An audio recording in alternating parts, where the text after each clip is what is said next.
সবাইকে স্বাগতম। প্রিয় দর্শক, আপনারা জানেন স্বাধীনতার পথে মুক্তির পথে নামে আমি একটা সিরিজ শুরু করেছিলাম। গত পরশুদিন সেই সিরিজের প্রথম পর্ব হয়েছিল লাহোর প্রস্তাব নিয়ে। তো সেটারই ধারাবাহিকতায় আমার মনে হলো যে আমাদের সংবিধানে যে 10 এপ্রিল এই স্বাধীনতার ঘোষণাপত্র গ্রহণ করা হয়েছিল, 17 এপ্রিল আগামীকালকে যে দিন, সেই দিনটাতে শপথ বাক্য পাঠ করা হয়েছিল। সেটাকে সামনে রেখে মুক্তিযুদ্ধ সুবর্ণ জয়ন্তী উপলক্ষে আর একটা সিরিজ আয়োজন করা যায় কিনা, কারণ আমাদের মানে যাকে বলে সমাজে এই বিভাজনটা মানে উঠে আসছে যে মুক্তিযুদ্ধের বনাম ইসলাম। তো সেই জায়গা থেকেই আমরা দেখার চেষ্টা করব যে মুক্তিযুদ্ধের স্বাধীনতার ঘোষণাপত্রে যে 3টা মূলনীতি ছিল, সাম্য, মানবিক মর্যাদা, সামাজিক ন্যায় বিচার, সেটার সাথে ইসলামের ধারণার কতটা মিল বা অমিল, বা সেই ধারণাগুলো ইসলামে কিভাবে বিকশিত হয়েছে বা বিভিন্ন তর্ক বিতর্কগুলো আছে, সেটা আমরা বোঝার চেষ্টা করব। এই জন্য আমার কাছে মনে হয়েছে যে পারভেজ আলম ভাইয়ের চেয়ে মানে ভালো কোনো অল্টারনেটিভ আমাদের বর্তমানে বুদ্ধিজীবীদের মধ্যে নেই। তো তার দুটো বই বিশেষভাবে আমাকে প্রভাবিত করেছে, আমি পড়ে অনেক কিছু জানতে পেরেছি। একটা হচ্ছে মদিনা, যেটা গত বছর 2020-তে প্রকাশিত হয়েছে, যদিও এটা T20 ম্যাচের মতো বই না, এটা টেস্ট ম্যাচ খেলার বই, অনেক দীর্ঘ সময় নিয়ে পড়তে হবে। আর একটা হচ্ছে 2016 সালে একই আদর্শ প্রকাশনী থেকে প্রকাশিত হয়েছিল জিহাদ ও খিলাফতের সিলসিলা, এটার আরেকটু বড় নাম আছে, আমরা এটাও আমাদের আলোচনার মধ্যে আসবে। তো এই সিরিজটা শুরু করার চিন্তা করেছিলাম। এখানে আমরা 4টা পর্ব হবে। আজকে একটা প্রথম পর্ব আমরা ইসলাম ও মানবিক মর্যাদা নিয়ে কথা বলবো। দ্বিতীয় পর্বে আমরা ইসলাম, সাম্য, শ্রী চৈতন্য, বাংলায় জাতপাত বিরোধী আন্দোলন, এইটা নিয়ে আলোচনা করব। দ্বিতীয় পর্ব হবে ইসলাম, সংবিধান, ইসলাম, সামাজিক ন্যায় বিচার ও বাংলাদেশের সংবিধান। চতুর্থ পর্ব হচ্ছে জিহাদ মানে কি, সন্ত্রাস কিনা, এটার উপরে। তো প্রথম 3টা আমাদের মুক্তিযুদ্ধের স্বাধীনতার ঘোষণাপত্রের যে 3টা আদর্শ, সেটার সাথে সরাসরি সম্পৃক্ত। আর একটা হচ্ছে যে আমাদের যে 3টা আদর্শ যে অবস্থায় থাকুক, আমাদের ব্যাখ্যা বিশ্লেষণ এবং সেটা প্রতিষ্ঠার ক্ষেত্রেও আমরা কোন পথ নেব, বা সেটার সাথে পদ্ধতিগত সংগ্রামের পদ্ধতিগত ব্যাপারটা হচ্ছে চতুর্থ পর্বে যে আলোচিত হবে। তো আমরা স্বাগতম জানাচ্ছি পারভেজ আলম ভাইকে। তো এই যে নামকরণ মদিনার পথে কেন হলো, সেটার একটা ছোট্ট করে গল্প বলা যেতে পারে। একে তো মদিনা বইটা আমাকে বেশ দারুণভাবে প্রভাবিত করেছে, এটা একটা কারণ। দ্বিতীয়ত আপনারা জানেন যে বাংলা লোকসঙ্গীতের মধ্যে আব্দুল কুদ্দুস বায়তের একটা গান আছে, ছেড়ে দে নৌকা আমি যাব মদিনায়।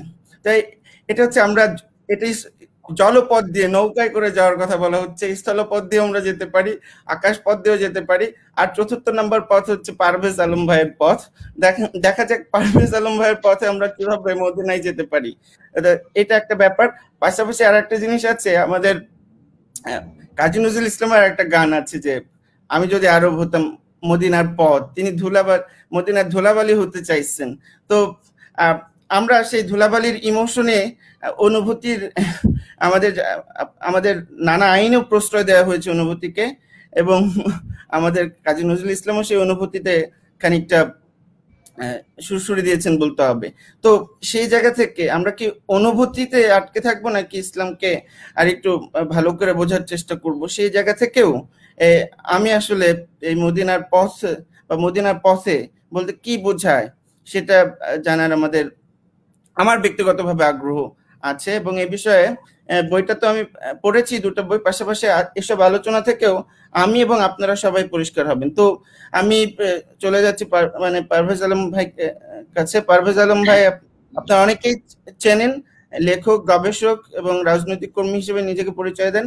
আমি তার লেখক এবং গবেষক সত্তার সাথে বেশি পরিচিত, এবং তার এখন পর্যন্ত আমি 3টা বই পড়েছি। 2011 সালে প্রথম বই, তো এর মাঝখানে আরো 2টা বই এই 10 বছরে আমার বিশ্ববিদ্যালয়ের ভর্তি হওয়ার পর থেকে। তো পারভেজ আলম ভাইকে স্বাগতম জানাচ্ছি আমাদের আজকের আলোচনা সভায়।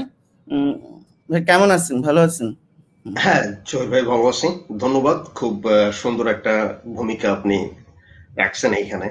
হ্যাঁ, এবং আলাপটা খুবই কনসাইজ হয়েছে। এবং আমি আপনাকে শুরুতেই আরেকটা ব্যাপারে ধন্যবাদ দিতে চাই, সেটা হচ্ছে যে মদিনা বইটা যেহেতু মানে আপনি আপনার কাছে বেশ ভালো লাগছে, আপনি হয়তো আপনি এবং শুধু ভালো লাগে না, আমি যে মানে আমি আপনার যে ব্যাপারটা আসলে একটু প্রশংসা করতে চাই এবং একটা ধন্যবাদ জানাইতে চাই বাড়তি, সেটা হচ্ছে যে মদিনা বইটার যে ৩টা চ্যাপ্টার, হিজরত, মদিনা এবং কিয়ামত, এটা তো আসলে ধরেন পুরো বইটারই একটা কাঠামোগত একটা উপস্থাপনের জন্য এইভাবে হচ্ছে করা হয়েছে। কিন্তু পাশাপাশি ৩টা চ্যাপ্টারেরই অলিখিত ৩টা টাইটেল আছে, ঠিক আছে? সেটা হচ্ছে মানবিক মর্যাদা, সামাজিক ন্যায় বিচার এবং সাম্য। আমি এটাও ভাবছিলাম যে একবার হচ্ছে এই টাইটেল গুলো আমি সাবটাইটেল হিসেবে দিব কিনা, কিন্তু পরে আর সেটা দিই নাই। ভাবলাম যে এটা অলিখিত ভাবেই থাকুক, যার বুঝার সে বুঝে নেবে। আপনারা ধন্যবাদ যে আপনার ব্যাপারটা শুধু বোঝে নেন এবং সেটা হচ্ছে মানে সেটা নিয়ে আলোচনা করতে চাচ্ছেন আর কি। তো আমরা শুরু করি। তো প্রথমেই আমরা এই বইতে মদিনা বই বা জিহাদ ও খিলাফতের সিলসিলা বইয়ের ভূমিকাটা পড়লেই আপনি সেখানে সংক্ষেপে পদ্ধতি নিয়ে আলোচনা করেছেন যে আপনি কি পদ্ধতিতে আপনার এটা ব্যাখ্যা বিশ্লেষণ করেছেন সেটা নিয়ে। তো সংক্ষেপে যদি আমাদেরকে বলতেন যে এই মদিনার পথে যাওয়ার পদ্ধতিটা কি, মানে মদিনার পদ্ধতিটা কি, বা আপনি কি পদ্ধতি প্রয়োগ করে আসলে আপনার এই ইসলাম সংক্রান্ত ব্যাখ্যা বিশ্লেষণ করে থাকেন। মানে মদিনা এবং জিহাদ ও খিলাফতের সিলসিলা দুইখানেই? আচ্ছা। জি। প্রথমত মানে এখানে তো মানে আমার লেখার মানে যদি জিহাদ ও খিলাফতের সিলসিলা এবং মদিনার মধ্যে পদ্ধতিগত সামান্য পার্থক্য আছে, সামান্য না আসলে বেশ কয়েকটা জায়গায় পার্থক্য আছে। তবে দুইটা বই একটা কমন ব্যাপার হচ্ছে যে যেটা হচ্ছে ধরেন আপনি হিস্টোরিসিজম বলতে পারেন, নয়া ইতিহাসবাদী পদ্ধতি আর কি। হ্যাঁ, সেটা অবশ্য আমি মানে মদিনা বইতে দেখবেন যে আমি মানে জিহাদ ও খিলাফত সিলসিলায় হালকা ভাবে করছিলাম এবং শেষ দিকে, মদিনা বইতে আমি আরো বেশি ঐতিহাসিক বস্তুবাদী ট্র্যাডিশন ফলো করছি আর কি। ঠিক আছে? তো এমনিতে তো ধরেন ঐতিহাসিক বস্তুবাদী ট্র্যাডিশনের ক্ষেত্রে কার্ল মার্কসের একটা বড় একটা প্রভাব আছে, ঠিক আছে? হ্যাঁ, তার আগেও তো ইতিহাসবাদী কাজকর্ম অনেক হয়েছে। বা ধরেন মিশেল ফুকোর সময় থেকে নয়া ইতিহাসবাদী চিন্তা ভাবনা হচ্ছে ওই টেলিওলজিক্যাল যে ইতিহাসবাদী যে চর্চা, হ্যাঁ, বা কার্যকারণ নির্ভর, হ্যাঁ, মানে যেটা মোটামুটি ইবনে খালদুনের সময় থেকে আসে, তার বিপরীত কিছু চিন্তা ভাবনা ধরেন আসছে, যেগুলো হচ্ছে ইতিহাসকে একেবারে হচ্ছে কার্যকারণ নির্ভর থিওরির বদলে ইতিহাসকে সরলরৈখিক সময়ের মধ্য দিয়ে চলমান কিছুর বদলে ভিন্নভাবেও বোঝার চেষ্টা করা আর কি। তো এই দিক থেকে জিহাদ ও খিলাফতের সিলসিলার মদিনা মতের পার্থক্য হচ্ছে জিহাদ ও খিলাফতের সিলসিলা আমি মোটা দাগে প্রথম চেষ্টা করছিলাম বাংলা ভাষায় একটু নয়া ইতিহাসবাদী ধারার লেখালেখি করতে আর কি। ঠিক আছে? সো এটা ছিল একটা প্র্যাকটিস পর্ব। মদিনার মধ্যে আমি ব্যাপারটা আরো মানে যেটা করছি সেটা হচ্ছে যে আপনার একদিকে হচ্ছে মানে ঐতিহাসিক বস্তুবাদের সাথে নয়া আপনার নয়া ইতিহাসবাদী যে ট্র্যাডিশন তার মধ্যে একটা সংযোগ স্থাপন করছি। ওয়াল্টার বেনিয়ামিন এই ক্ষেত্রে আমার জন্য একটা গুরুত্বপূর্ণ একটা ভূমিকা পালন করছেন আর কি এই কানেকশনটা তৈরি করার ক্ষেত্রে। তো আর আরেকটা ব্যাপার হচ্ছে যে ওই সিলসিলা শব্দ যেটা আমি ব্যবহার করছি সিলসিলার মধ্যে, মদিনাতেও মানে সেই যে পদ্ধতি সেটা আমি বজায় রাখছি। মানে বেসিক্যালি এখানে সহজ কথা বললে যে এমন ভাবে তুলে ধরা যার মধ্যে হচ্ছে মানে ধরেন ওই যে আগে কোন রাজা ছিল তার, ঠিক আছে, হ্যাঁ, বা ধরেন শুধুমাত্র শাসক শ্রেণীর যে ইতিহাস তা না, বরং সমাজের যে ক্ষমতা সম্পর্কের যে ইতিহাস, নারীর সাথে পুরুষের ক্ষমতা সম্পর্ক, হ্যাঁ, রাজার সাথে প্রজার, একটা উচ্চবিত্তদের সাথে যে সমাজে যে আপনার দলিত বঞ্চিত যে জনগোষ্ঠী তাদের যে সম্পর্ক, বা একটা পরাজিত জাতির সাথে বিজিত জাতির যে সম্পর্কগুলো হচ্ছে ইসলামের ইতিহাসে বিভিন্ন আইডিয়ার ধারণার ক্ষেত্রে আপনার কি বলে আইডিয়ার অর্থ এবং সেগুলোর মতাদর্শ এবং সেগুলো কেন্দ্রিক মতাদর্শ গঠন এবং পরিবর্তনের ভূমিকা রাখছে। হ্যাঁ, সেই ব্যাপারগুলো তুলে ধরাটাই হচ্ছে ধরেন আমি বলতেছি কি সিলসিলা আর কি। ঠিক আছে? অনেকটা ওই ধরেন ফুকো এবং নিৎসের সাথে সম্পর্ক রাখা আর কি। এবং এই ক্ষেত্রে আসলে মানে গুরুত্বপূর্ণ ব্যাপার যেটা সেটা হচ্ছে যে মানে যেটা প্রবলেম যেটা ছিল আর কি, ধরেন জিহাদ ও খিলাফতের সিলসিলার আগে পর্যন্ত আমাদের একটা বাংলাদেশে একটা চিন্তার একটা ইয়া ছিল, যেমন ইসলাম শব্দটা দিয়ে সবাই একটা জিনিসই বুঝায়, বা জিহাদ বলতে ধরেন ওই যে 7 শতক থেকে এখন পর্যন্ত ধারাবাহিকভাবে একটা জিনিসই সবাই বুঝে আসছে, বা খেলাফতের অর্থ একটাই। ঠিক আছে? এখন দেখেন জিহাদ ও খিলাফতের সিলসিলা যখন আমি লিখছি তখন খেলাফত বলতে বাংলাদেশের বাইরেও পশ্চিমা বিশ্ব ইসলামকে একটা মনোলিথিক জায়গা থেকে একটাই ব্যাখ্যা এরকম একটা ইসলামকে উপস্থাপনের চেষ্টা আছে বা এরকম হয়ে থাকে। এবং হ্যাঁ যে ছিল এটা এখন অনেকখানি মানে কমছে, ঠিক আছে, অনেকখানি কমছে, বিশেষ করে আপনার প্রচুর পরিমাণ লেখালেখি হওয়ার কারণে মানুষের আরো জানাশোনার কারণে, ঠিক আছে, এই ব্যাপারগুলো এখন পাল্টাইছে। একটা সময় তো খুব সহজ ক্যাটাগরি দিয়া তারা বুঝতো আর কি, ঠিক আছে, হ্যাঁ, কিন্তু এখন ব্যাপারগুলো পাল্টাইছে আর কি, ঠিক আছে, এখন ব্যাপারগুলো অনেক পলিটিক্যাল হয়ে গেছে, পাশ্চাত্যের বামপন্থী প্রগতিশীল লোকজন এই ব্যাপারগুলোতে খুব সচেতন হয়েছে, ঠিক আছে, স্কলাররা আরো বেশি হচ্ছে আপনার ইসলামের ঐতিহ্যের ভেতরে ঢুকা ডাইভার্সিটিটা বোঝার চেষ্টা করছে, যার কারণে পরিবর্তন হয়েছে। খেলাফতের ধারণার কথা যদি চিন্তা করেন, জিহাদ ও খেলাফতের সূত্র যখন আসে তখন পুরো দুনিয়াতে এবং বাংলাদেশে খেলাফত বলতে মূলত আইসিস এর ফরম্যাটের যে খেলাফত সেটাই একরকম হচ্ছে একটা আপনার একটা হেজিমনি নিয়ে আবির্ভূত ছিল। আজকে জিহাদ ও খেলাফতের সিলসিলা থেকে শুরু করে যদি আপনি মদিনা পর্যন্ত হিসাব করেন, এখন আমরা খলিফা বলতে মানুষের মানে প্রত্যেকটা মানুষের এজেন্সি বুঝি বাংলাদেশে, মানে সবার কথা বলতেছি না, কিন্তু এরকম একটা ব্যাপার তৈরি হয়েছে সমাজে আর কি। হ্যাঁ, তো এটা তো ধরেন যে একই সাথে হলো দেখানো যে খেলাফতের আইডিয়াটা আসলে কিরকম, এবং একই সাথে হচ্ছে সমাজের মধ্যে এই যে এই একটা ধারণার প্রতিনিধিত্ব বা একটা ধারণার যে হেজিমনি সেটারও খর্ব করা আর কি, ঠিক আছে। ওই সময়টাই কি ছিল যে এই এক আইসিস এর খেলাফতরে এই প্রকৃত ইসলামিক খেলাফত বলতে আইসিস এর সমর্থকরাও দাবি করতো, আবার ধরেন যারা একটু ইসলাম বিদেশী তারাও এগুলো দাবি করতো যে কিন্তু জেনুইনলি নবীর ফলোয়ার টাইপ আর কি, ঠিক আছে।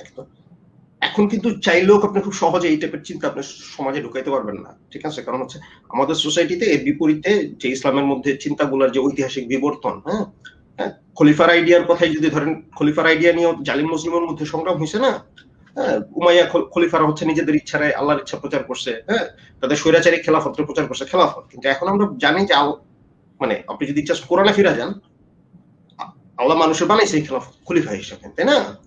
তো এই যে এজেন্টের যে আইডিয়া, যেটা এক্ষেত্রে আমি একটু অ্যাড করতে চাই, যেটা হচ্ছে আমি ইকবালের যে ইসলামের ধর্মীয় চিন্তা পুনর্গঠন বইটাতে পড়ছিলাম, এটা একটা ওনার বক্তৃতা মালা, উনি ওখানে দেখাচ্ছেন যে ইসলামে কিভাবে যে তকদির বা ভাগ্য বা কপালের লিখন এই ধারণাটা উমাইয়া আমলে, উমাইয়াদের যাকে বলে রাজকীয় পৃষ্ঠপোষকতা ইসলামের ব্যাখ্যার মধ্যে ঢুকে যায়।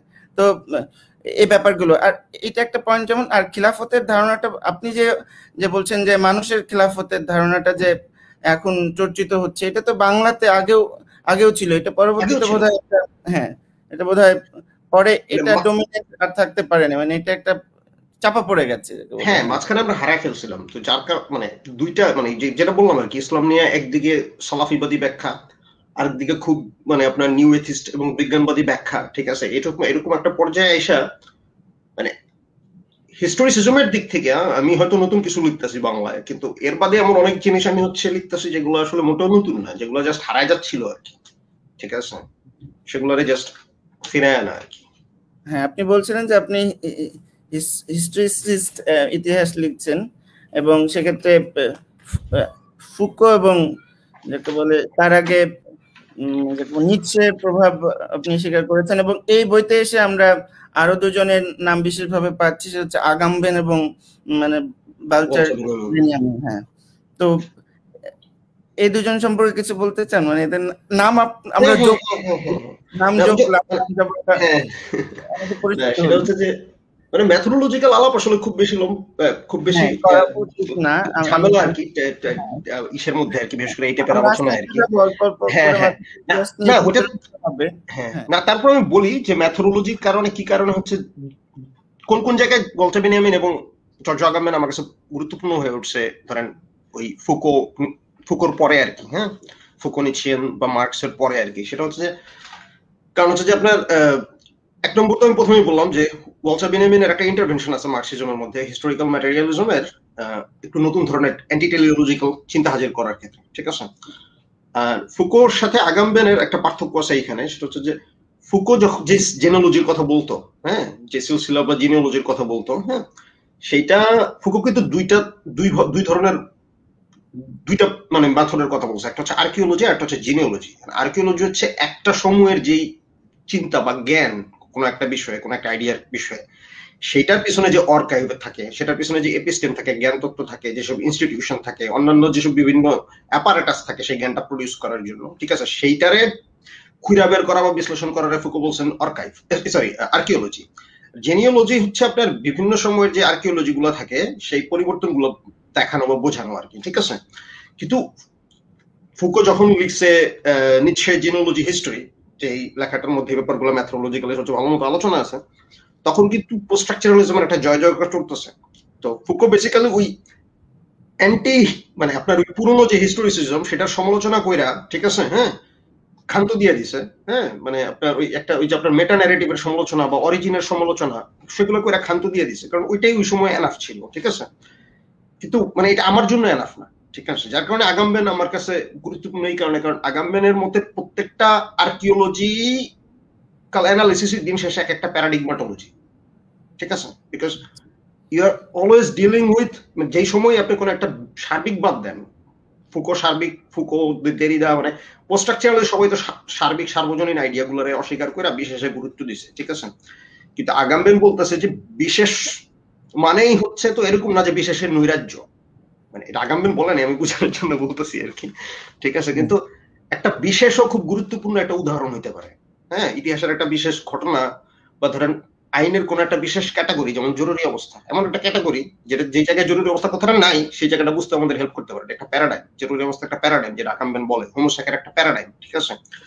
তো ঐতিহাসিক উদাহরণ, বিশেষ উদাহরণ হইতে পারে যে এই বিশেষ উদাহরণটা কোনো একটা সার্বিকতার ক্লেম করতেছে না, সব জিনিস ব্যাখ্যা করার ক্লেম করতেছে না, কিন্তু এই বিশেষ উদাহরণটা একটা বিশেষ প্যারাডাইম আমার সিমিলার অন্য একটা উদাহরণ বা প্যারাডাইম বুঝতে আমার হেল্প, আর একটা বিশেষ ঘটনা বুঝতে আমার হেল্প করতে পারে, ঠিক আছে।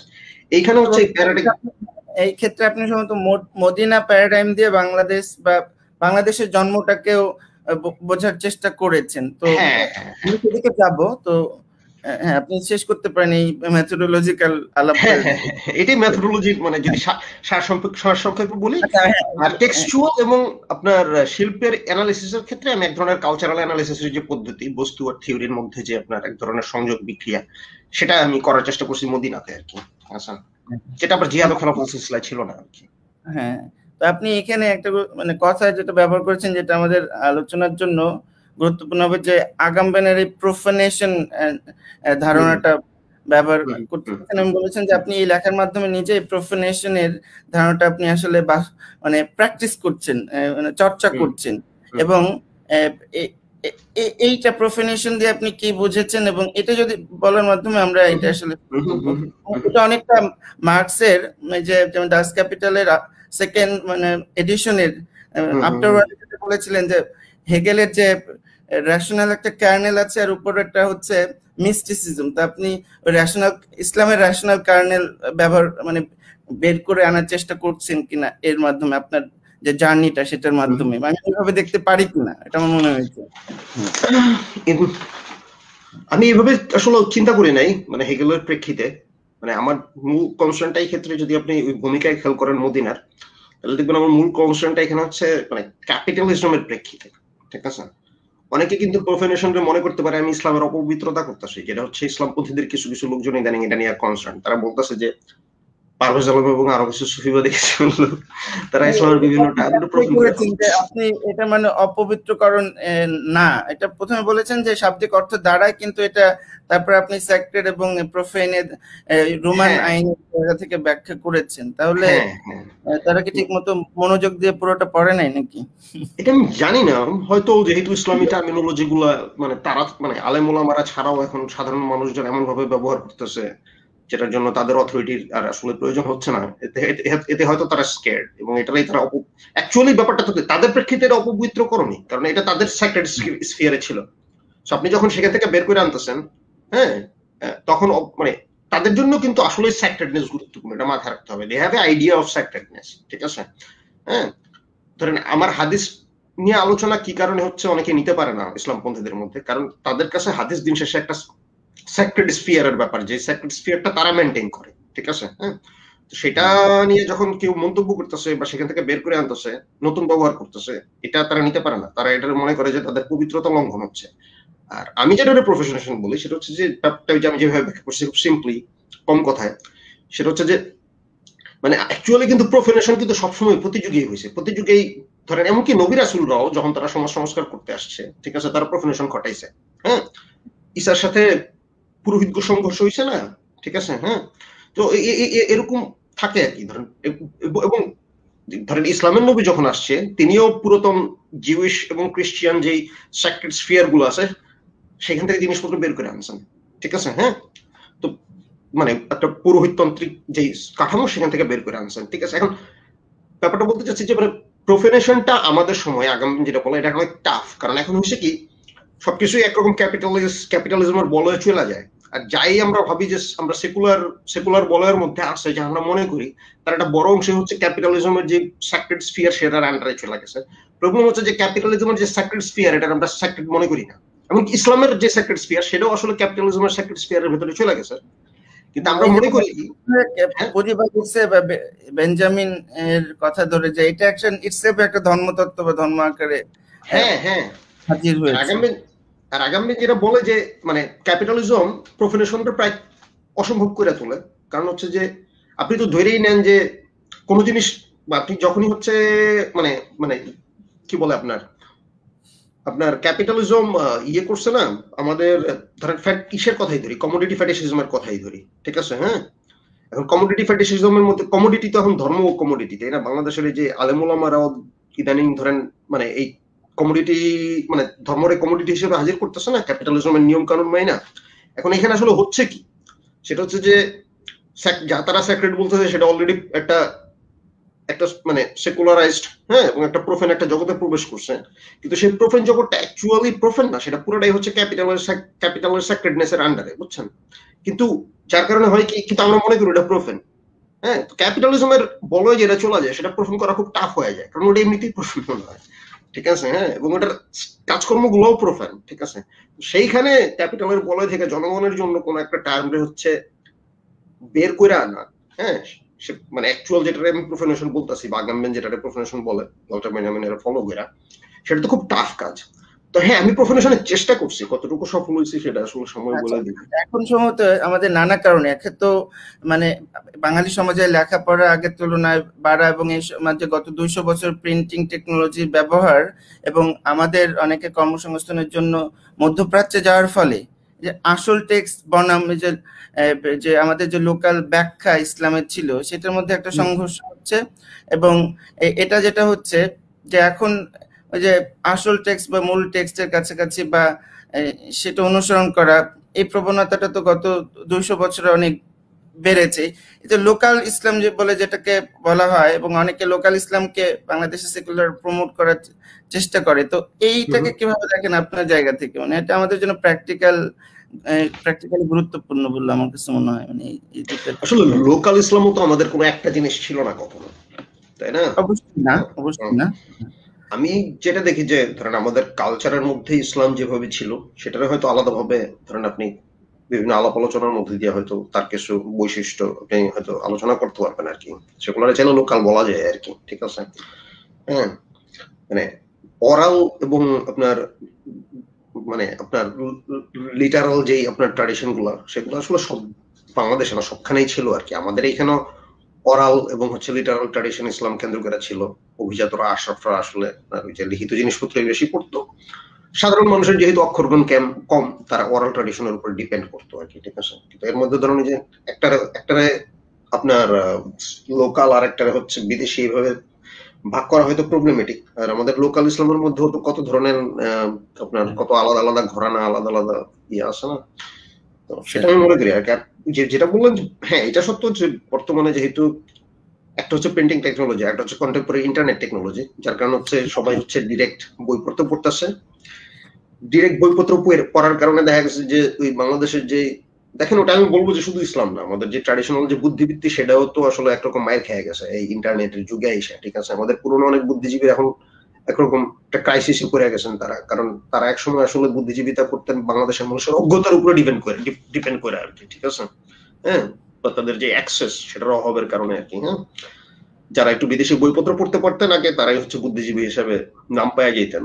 মানে খুব বেশি যে একটা নতুন কিছু করতে হইতো সেই ঝামেলার মধ্যে দিয়ে তাদের যাইতে হইতো না। তো এইটারে আমি আলাদাভাবে শুধু ইসলামেরই যে বিদেশি বইটাই নিজের নামে চালিয়ে দেওয়ার মাধ্যমে বুদ্ধিজীবিতা হয়েছে বাংলাদেশে। হ্যাঁ, সেটা তো হ্যাঁ সেটা তো হয়েছে, সেটা তো হয়েছে। এটা আসলে আমাদের জাতি হিসেবে আমাদের প্র্যাকটিসের অভাব, বুঝছেন না? ইসলামের ক্ষেত্রে এখন যেটা হচ্ছে যে নিজেদের মাটিতে দাঁড়ায় কিভাবে হচ্ছে নতুন পরিস্থিতির মোকাবেলা করতে হবে, এটা ইসলামপন্থীদের একটা বড় অংশ জানে না, কথাটা বুঝছেন? কারণ তাদের যে এবং তারা যে চ্যালেঞ্জ ফিল করে যে ইংরেজির মতো উচ্চারণ করতে চায়, ঠিক আছে, তারা এই চ্যালেঞ্জ ফিল করে ধরেন তারা ভাবতেছে যে রমজান রামাদান বললে বুঝি তারা স্মার্ট হয়ে যাচ্ছে। ব্যাপারটা তো এত ইজি না আর কি, ঠিক আছে, আস্তে আস্তে হয়তো চেঞ্জ হবে আর কি।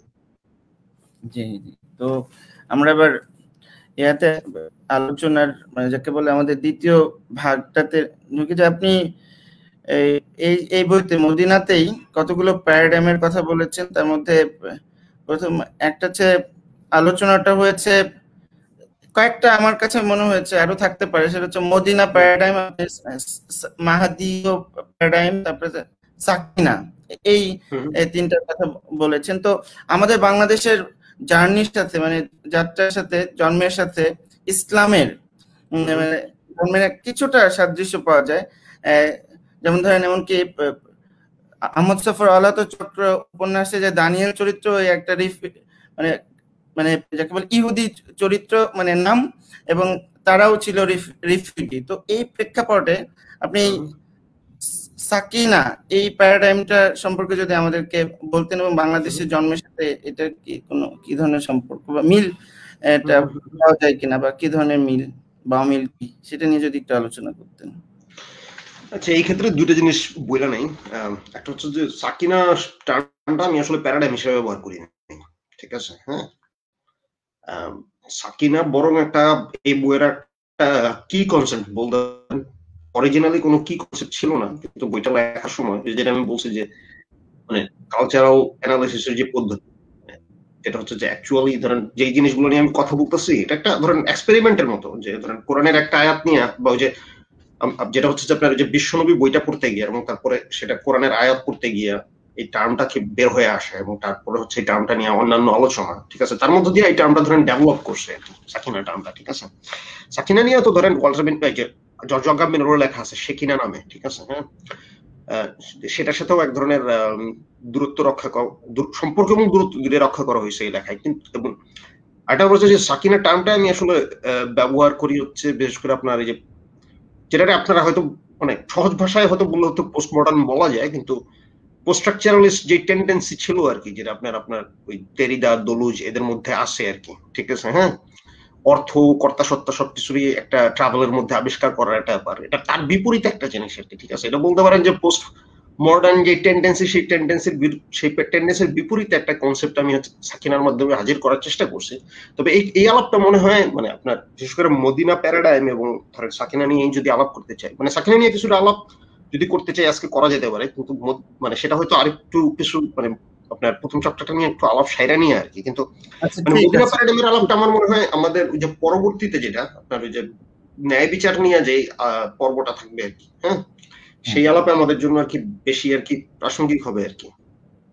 ঠিক আছে। তবে এই যে আমি যেহেতু মদিনার পথে দিয়ে শুরু করেছি এবং সেক্ষেত্রে মানবিক মর্যাদার প্রসঙ্গ নিয়ে আজকে আমাদের আলোচনা করব, সেক্ষেত্রে আমরা এই মদিনা শব্দের মানে এমনকি জাস্ট সিম্পলি ভাবে মানে এই শব্দটা কিভাবে আমরা পেলাম সেটা নিয়ে আলোচনা করা যেতে পারে। বুঝছি না, হ্যাঁ সেটা জরুরি, সেটা আমি একটু বলা নেই কেন। মানে ব্যাপারটা হচ্ছে যে মানে মদিনা শব্দের অর্থ তো নগর, মানে সহজ ভাষায়, ঠিক আছে। মদিনা শব্দের আরবি যে মদিনা শব্দটা এটার মানে সহজ অর্থ হচ্ছে নগর, এবং এটা শুধুমাত্র মদিনা আসলে অরিজিনালি একটা আরামাইক শব্দ ছিল।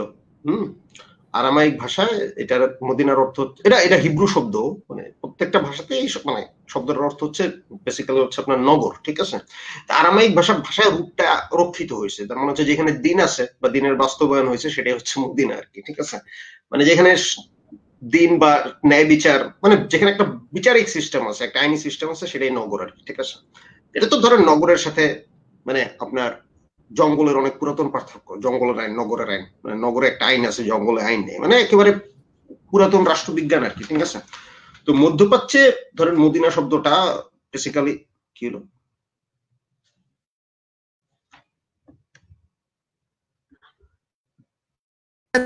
আপনি আলোচনা করতে থাকুন।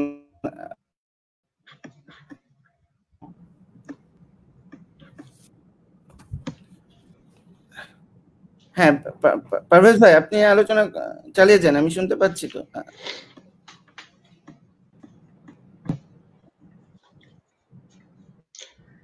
হ্যাঁ, যেটা বলতেছিলাম আর কি, মানে মদিনা সব এখন কি শুনতেছেন? আপনি কেটে গেছিলেন? না, আমি ইয়া করতে পারি মাঝে মাঝে, ওই স্ক্রিন থেকে আমি হুম ইয়া করি যে আপনার হুম। চেহারাটা যাতে সব ভালোভাবে আসে। ও, স্ক্রিনে থাকে মাঝে আমি মাঝে বুঝি আমি নাই, একটু করি, আমি বুঝি নাই, আমি আমি বুঝি নাই, সেটা ঠিক আছে। না, আমি যেটা বলতেছিলাম যে বুঝতে পারছি। মদিনা টার্মটা হ্যাঁ, তো ধরেন মানে এই অর্থ আছে, এবং ধরেন মুসলিম দার্শনিক যারা ছিলেন আগের আমলে, আধুনিক যুগের আগে, তারা মদিনা শব্দটা ব্যবহার করতেন ওই আপনার প্লেটো বা অ্যারিস্টটল পলিটিয়া বা পলিটি বলতে যা বুঝাইতেন সেই অর্থেই, মানে যেটা আমরা এখন আধুনিক যুগে বলি আর কি নগর রাষ্ট্র। হ্যাঁ, মানে রাষ্ট্র শব্দটা আমরা ব্যবহার করি এই ক্ষেত্রে। তো মদিনা টার্মটা ব্যবহার করার পিছনে একটা বড় কারণ ছিল হচ্ছে যে ইসলামী রাষ্ট্র সংক্রান্ত যে তর্ক, ঠিক আছে, যে তর্কটা আমি জিহাদু খেলাফতের সিলসিলা বইয়ে শুরু করছিলাম, যেটার মধ্যে আমি দেখেছিলাম যে ইসলামী রাষ্ট্র ধারণাটা একটা মডার্ন ধারণা, ঠিক আছে। এটা বেসিক্যালি হচ্ছে প্রথমে জামাত ইসলাম, প্রথমে মওদুদি, জামাত ইসলামী, মুসলিম ব্রাদারহুড, এরকম ইসলামিস্ট যে অর্গানাইজেশন গুলো আছে তাদের একটা আধুনিক আবিষ্কার, ঠিক আছে। ঠিক আছে, এটা এখানে আমি বেসিক্যালি তালাল আসাদ, ইরফান আহমেদ, তাদের লাইনটা ফলো করছি আর কি, ঠিক আছে। হ্যাঁ, সেটা দেখানোর জন্য যে ইসলামী রাষ্ট্র একটা মডার্ন আইডিয়া, রাষ্ট্র আইডিয়াটা হচ্ছে আপনার ডমিনেন্ট হয়ে ওঠার পরে এই ব্যাপারটা ঘটছে। এর সাথে আগের আমলের যেই আপনার রাষ্ট্র রাষ্ট্র বলতে হচ্ছে এখানে বাধ্য হইয়া ব্যবহারিক কারণে, ঠিক আছে। হ্যাঁ, যে ধারণা সেটা আসলে এক না, মানে স্ট্রাকচারও এক না, ঠিক আছে। ফুকুই এই ব্যাপারটা প্রথম আলোচনা করছিল যে আধুনিক রাষ্ট্রের একটা বড় বৈশিষ্ট্যই হচ্ছে ধরেন যে মানে আপনার নাগরিকদের একটা ডিসিপ্লিনারি এবং প্রোডাক্টিভ পাওয়ার মধ্যে নিয়ে আসা। আগে এই ব্যাপারগুলো কম ছিল। আগে হচ্ছে রাজা ক্ষমতা হলো সার্বভৌম ক্ষমতা, সেটা হচ্ছে যে ট্যাক্স নেওয়া, মানুষের জীবন মরণের উপরে ক্ষমতা প্রয়োগ করা, এগুলোর বাইরে তারা খুব একটা কিছু করতো না। এবং ইসলামী দুনিয়ায় তো ধরেন একটা টোটালি একটা বাণিজ্যিক শিক্ষিত বর্জুয়া সমাজ ছিল অনেক আগে থেকে, যারা সবসময় হচ্ছে আপনার ইসের বাইরে থাকতো, ওই রাজা রাজরাদের থেকে আর কি দূরত্ব বজায় রাখতো আর কি, ঠিক আছে। কিন্তু আমি যেটা বলতে চাচ্ছি যে মদিনা টার্মটা ছিল অরিজিনালি মানে ইসলামিক পলিটিক্যাল ফিলোসফির যে ল্যাঙ্গুয়েজ, সেই ল্যাঙ্গুয়েজে আপনি যদি আল ফারাবির লেখা পড়েন, হ্যাঁ, আল মাদিনা আল ফাদিলা, ঠিক আছে, ফজিলতের মদিনা, মদিনা ছিল এই অরিজিনালি আপনার এই রাষ্ট্র দার্শনিক টার্ম। ইয়া নিয়ে কথা বলার ক্ষেত্রে আর কি, একটা রাজনৈতিক সমাজ বা প্রতিষ্ঠান নিয়ে কথা বলার সময়, হ্যাঁ, সেটা রাজ্য সাম্রাজ্য বা সেটা রাজ্য হইতে পারে বা আমাদের সময় রাষ্ট্র হইতে পারে, ঠিক আছে। তো সেটা হচ্ছে এই টার্মটা এই কারণে আমার কাছে গুরুত্ব। দুই নম্বর হচ্ছে যে ধরেন ইয়াসরিফ যে জায়গাটা, যেখানে হচ্ছে নবী হিজরত করার পর হচ্ছে এই নগরটা তৈরি করছেন, ওটা মানে মানে সেটা লিটারালি আর কি মদিনা বলা হয়। বলা হয় যে এটা নাকি মদিনা তো নবী থেকে আসছে, কিন্তু মুখ্য ব্যাপারটা এটা যে মানে তার যে এই হিজরত, সেই হিজরতের পরে সেখানে একটা নতুন নগর সেখানে গড়ে উঠছে বেসিক্যালি। হ্যাঁ, তার আগে ওটা আসলে নগর বলা ওইভাবে যাইতো না আর কি, ঠিক আছে। মদিনা মানে ইয়াসরিফ যায়, এই যে নগর গড়ে ওঠা, একটা নতুন একটা রাজনৈতিক সমাজ গড়ে ওঠা, ঠিক আছে। হ্যাঁ, এই ব্যাপারটাও আমার জন্য আর কি মদিনা টার্মটার জন্য আমার মানে আমার কাছে আর কি হয়েছে আপনার, আমার জন্য আর কি গুরুত্বপূর্ণ ছিল আর কি। মানে একদিক হচ্ছে মদিনা টার্মটা হচ্ছে আপনার একটা অল্টারনেটিভ টার্ম হিসেবে ব্যবহার করা, ইসলামী রাষ্ট্রটা মানে গ্যাঞ্জামের মধ্যে না ঢুকা, ঠিক আছে। হ্যাঁ, আর দুই নম্বর হচ্ছে যে মানে একটা অরিজিনাল মানে যেই অ্যাকচুয়ালি যেই জায়গাটা, এবং যারা ইসলামী রাষ্ট্র কথা বলে তারাও তো আসলে ওই নবীর মদিনার কথাই বলে, ঠিক আছে। সো অ্যাকচুয়ালি ওই মানে মদিনা টার্মটা হচ্ছে আপনার এই পুরনো দার্শনিকদের ফলো করে হচ্ছে মদিনা টার্মটা ব্যবহার করা, এবং হচ্ছে মদিনারে যে মদিনার যে আপনার ফাউন্ডিং মোমেন্ট, সেই ফাউন্ডিং মোমেন্টের একটা হিস্টোরিক্যাল এক্সাম্পল হিসাবে নিয়ে, ঠিক আছে, যে আপনি যে প্রশ্নটা বললেন আর কি, যে বাংলাদেশের সাথে মিলের ব্যাপারটা তো আছে, ঠিক আছে। আপনার মদিনা তৈরি করার ক্ষেত্রে যেমন আপনার ওই মজলুম এবং মুহাজিরদের একটা বড় ভূমিকা আছে, বাংলাদেশ তৈরি করার পিছনে মজলুম এবং মুহাজিরদের একটা ভূমিকা আছে। এটা আসলে আহমদ সফারা এই ব্যাপারগুলো তো আসলে একরকম মানে একরকম সাক্ষী রেখে গেছে। যেমন আপনি যে দানিয়েলের কথা বললেন, ঠিক আছে, তিনি কলকাতায় হিজরতরত অবস্থায় যেই আপনার নায়কের কথা লিখছে অলাদ চক্রে, দানিয়েল, ঠিক আছে, নামটাই নিচে হচ্ছে যে ইসের থেকে আপনার ইসরায়েল থেকে ব্যাবিলনে নির্বাসিত নবী দানিয়েলের নাম, ঠিক আছে, যিনি হচ্ছে আবার স্বপ্ন দেখা ভবিষ্যৎ দেখতো এবং ইহুদিদের ফিউচারে কি হবে সেগুলো বলতো আর কি, ঠিক আছে। এবং এই দানিয়েলের ভূমিকাও কিন্তু অলাদ চক্রে খানিকটা এরকমই, তিনি কিন্তু একটা এর মধ্যে নানান রকম ভবিষ্যৎবাণী আছে। হ্যাঁ, সলিমুল্লাহ খান এগুলো নিয়ে লিখছে, বা ধরেন আহমদ সফার এই যে অন্য একটা ছোট গল্প নিয়ে আমি লিখছি, হ্যাঁ, পাথেয় খুব সম্ভবত গল্পটার নাম। হ্যাঁ, এটার ব্যাখ্যা যখন সলিমুল্লাহ খান করছেন, তিনি দেখাইছেন যে একটা বাচ্চা জন্ম হচ্ছে মানে হিজরতের মাঝখানে, ঠিক আছে, নতুন জাতির আগমনী বার্তা, ঠিক আছে। হ্যাঁ, তো এই যে হিস্টোরিক্যাল এই যে ট্র্যাডিশন, এই ট্র্যাডিশন গুলো তো মানে যে মানুষের এইভাবে চিন্তা করা, ঠিক আছে, এগুলো তো বিচ্ছিন্ন না, মানে আমি যে হুট করে ব্যাপারটা বলতেছি তা না আর কি, ঠিক আছে। হ্যাঁ, কানেকশন গুলো আমার আগেও বাংলাদেশি লেখকরা একভাবে দেখাইছেন, আমি সেটার হচ্ছে একটা আরেকটু ডিটেইল মানে জেনুইনলি মদিনার ইতিহাসের সাথে এঙ্গেজ করে ব্যাপারটা হচ্ছে আরো ডিটেইল করার চেষ্টা করছি। এর মাঝখানে ইন্টারনেট ইন্টারাপশনের কারণে আমি পুরো কথাটা শুনতে পাইনি। আপনি সম্ভবত আল ফারাবি আল মদিনা আল ফাজিলা এই কথাটা, এই বইটা সম্পর্কে বোধহয় কিছুটা আলোচনা করেছেন, করে থাকবেন, আমি মাঝখানে হয়তো শুনিনি। তো এটা হ্যাঁ প্লেটো রিপাবলিকের মানে যাকে বলে এটা ওই কনটেক্সটে, আরবের কনটেক্সটে, ইসলামিক কনটেক্সটে প্রয়োগ করা এবং সেই জায়গা থেকে একটা আদর্শ নগর রাষ্ট্রের ধারণা। তো বর্তমানে কিন্তু আমরা প্লেটোকে বর্তমান সমাজের উপযোগী করে বাদিওর একটা ট্রান্সলেশন দেখি, হাইপার ট্রান্সলেশন। তো বাদিও আবার রাষ্ট্রকে একভাবে ইয়া করে, মানে তার রাষ্ট্রটাকে মানে কনসেপচুয়ালাইজ করে। তো সেই জায়গা থেকে মানে বাংলাদেশ রাষ্ট্রের যে আমরা যদি আদর্শ একটা রাষ্ট্র প্রতিষ্ঠা যে করতে চাই, সেক্ষেত্রে এই সাম্য, মানবিক মর্যাদা, সামাজিক সুবিচার, এটা না খুব মানে ফাউন্ডেশনাল কনসেপ্টস, এবং সেগুলো বাস্তবায়ন হলে পরবর্তীতে অন্য মানে প্রোগ্রামে যাওয়া যাবে, তার আগ পর্যন্ত সেটা সম্ভবই না। তো সেই জায়গা থেকে আমরা এখন ঢুকতে পারি যে এই মানবিক মর্যাদার কনসেপ্টটা কিভাবে আছে। কারণ এটাকে আমি প্রথমে আজকে প্রথম পর্ব আলোচনায় কেন আনলাম, কারণ একে তো আমি মানে মানবাধিকার আইনের ছাত্র হিসেবে জানি যে আমাদের বর্তমান মানবাধিকারটা দাঁড়িয়ে আছে সাম্য বলি বা সামাজিক সুবিচার বলি, যদি মানবিক মর্যাদাই না থাকে তাহলে সেটা ওই ধারণাগুলো বিকাশ বা ওগুলো প্রতিষ্ঠা করা অসম্ভব। সুতরাং মানবিক মর্যাদা হচ্ছে একদম ফাউন্ডেশন একটা বিল্ডিং এর, তেমনি মানে মানবাধিকারেরও ফাউন্ডেশন হচ্ছে মানবিক মর্যাদা। তো ইসলামের যে আমি যদি বলি মানে বান্দার খিলাফত বা বনি আদমের খিলাফত যেটা আপনি বলছেন, সেটার ক্ষেত্রে বা ইসলামের বিভিন্ন ধরনের যে মানুষের হক, সেটার ফাউন্ডেশন হিসেবে কি মানবিক মর্যাদা কনসেপ্টকে ইয়া করা যায়, বলা যায় যে ওটা সমস্ত কিছু মানে ফাউন্ডেশন হচ্ছে মানবিক মর্যাদা। যদিও আপনি বলেছেন যে পুরো হিউম্যান রাইটস রেজিম দিয়ে এগুলো বোঝা যাবে না, বাংলাদেশকেও বোঝা যাবে না, তারপরে যদি আমরা একটু বোঝার চেষ্টা করি, কোনো মিল টিল খুঁজে পাই? না না না না, মিল তো খুঁজতে হবে, মিল তো খুঁজতে হবে, কারণ আমারও যে মানবিক মর্যাদা নিয়ে লেখালেখি বা বনি আদমের খেলাফত নিয়ে লেখালেখি, সেগুলো ধরেন আপনার মতো এই প্রশ্নগুলোর ধারাবাহিকতাতেই, ঠিক আছে।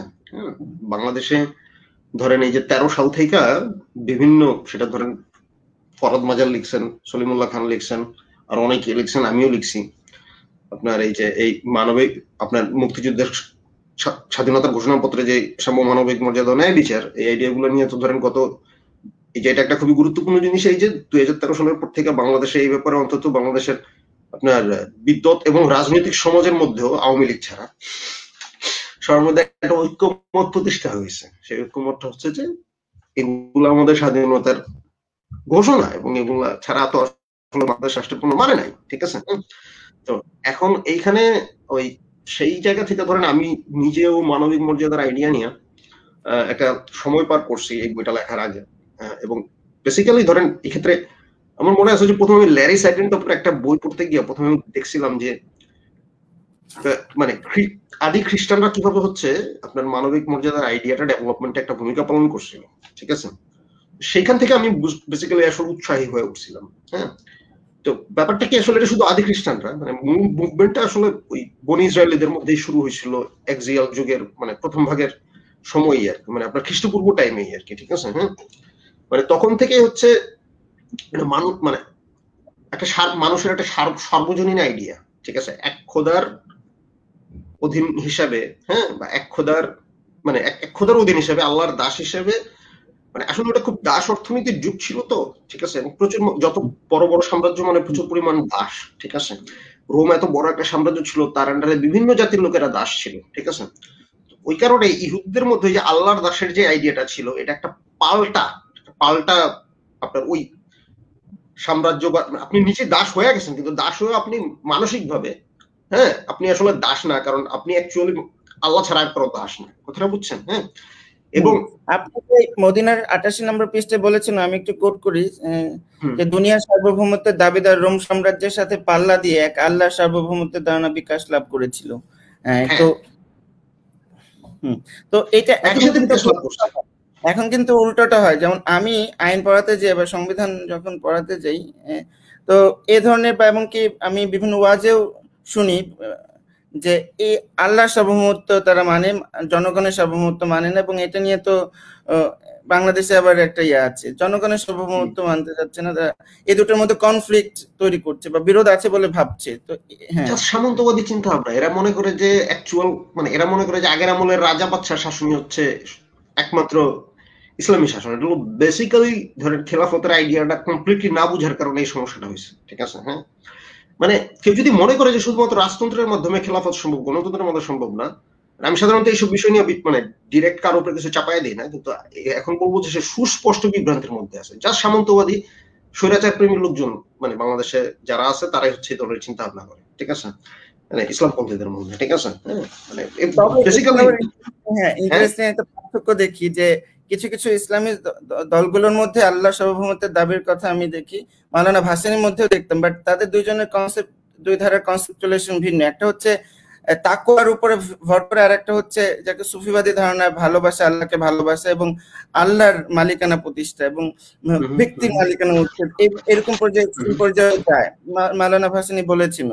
তাহলে দুটার মধ্যে আল্লাহ সার্বভৌমত্বের ধারণা কিন্তু আবার পার্থক্য তৈরি হয়ে যাচ্ছে, তাই না? হ্যাঁ, না ওইটা সবসময় মানে দুইটার মধ্যে তো থাকেই, পার্থক্য তো থাকে। আপনি যদি খেয়াল করেন যে আমি আসলে ফোকাসটা করছি কোথায়, মানে মদিনা বই, ঠিক আছে? সেটা হচ্ছে যে মজলুমের আল্লাহ, ঠিক আছে? কারণ মানে যার কারণে আমি ইতিহাসটা যেভাবে দেখাইছি যে আসলে এই যে এক আল্লাহর যে আইডিয়াটা অরিজিনাল, এটা কাদের মধ্যে জনপ্রিয় ছিল, ঠিক আছে? মুসলিমদের মধ্যে। রোম সাম্রাজ্যের আন্ডারে যে মুসলিম জনগোষ্ঠী, প্রথম ইহুদি থেকে শুরু করে তারপর খ্রিস্টানদের মাধ্যমে অন্যান্যরা এটার প্রতি আকর্ষিত হওয়া, ঠিক আছে? হ্যাঁ, এবং আরেকটা ব্যাপার হচ্ছে যে এখানে মানে একটা তখন থেকে হচ্ছে মানবিক মর্যাদা এবং সাম্যের একটা আইডিয়া ডেভেলপ করছে, অন্তত ধর্মীয় সেন্সে।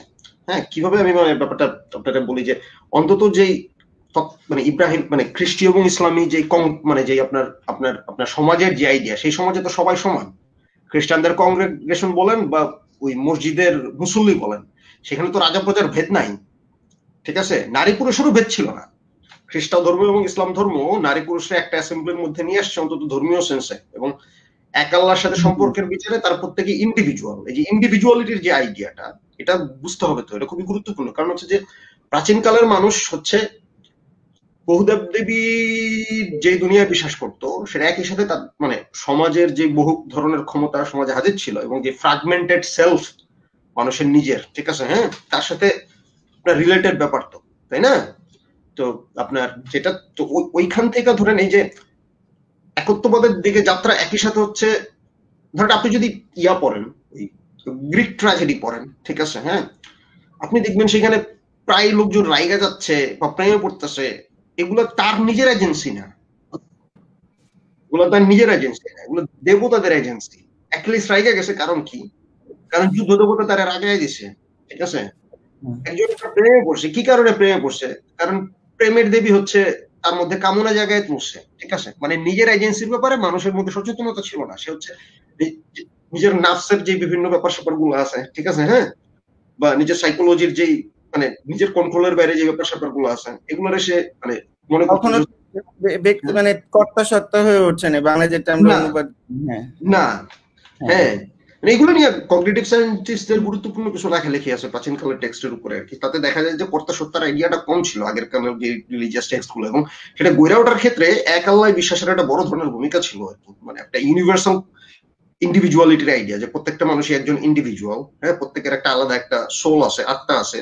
সোল আছে, আত্মা আছে, মানে আমি আমি ইন্ডিভিজুয়াল, আমি আলাদা একজন, ঠিক আছে? হ্যাঁ, এই আইডিয়া গুলোর ডেভেলপমেন্ট কিন্তু ধরেন আপনার ওই যে এবং এক আল্লাহ মানে এবং যে বহু দেবতা থেকে এক আল্লাহর দিকে যে যাত্রা, তার মধ্যে একটা বড় কারণ ছিল ধরেন মূলত মানে একটা বড় একটা প্রেক্ষাপট ছিল, কারণ না বলে বলি ঐতিহাসিক প্রেক্ষাপট ছিল বড় বড় সাম্রাজ্যের আবির্ভাব, ঠিক আছে?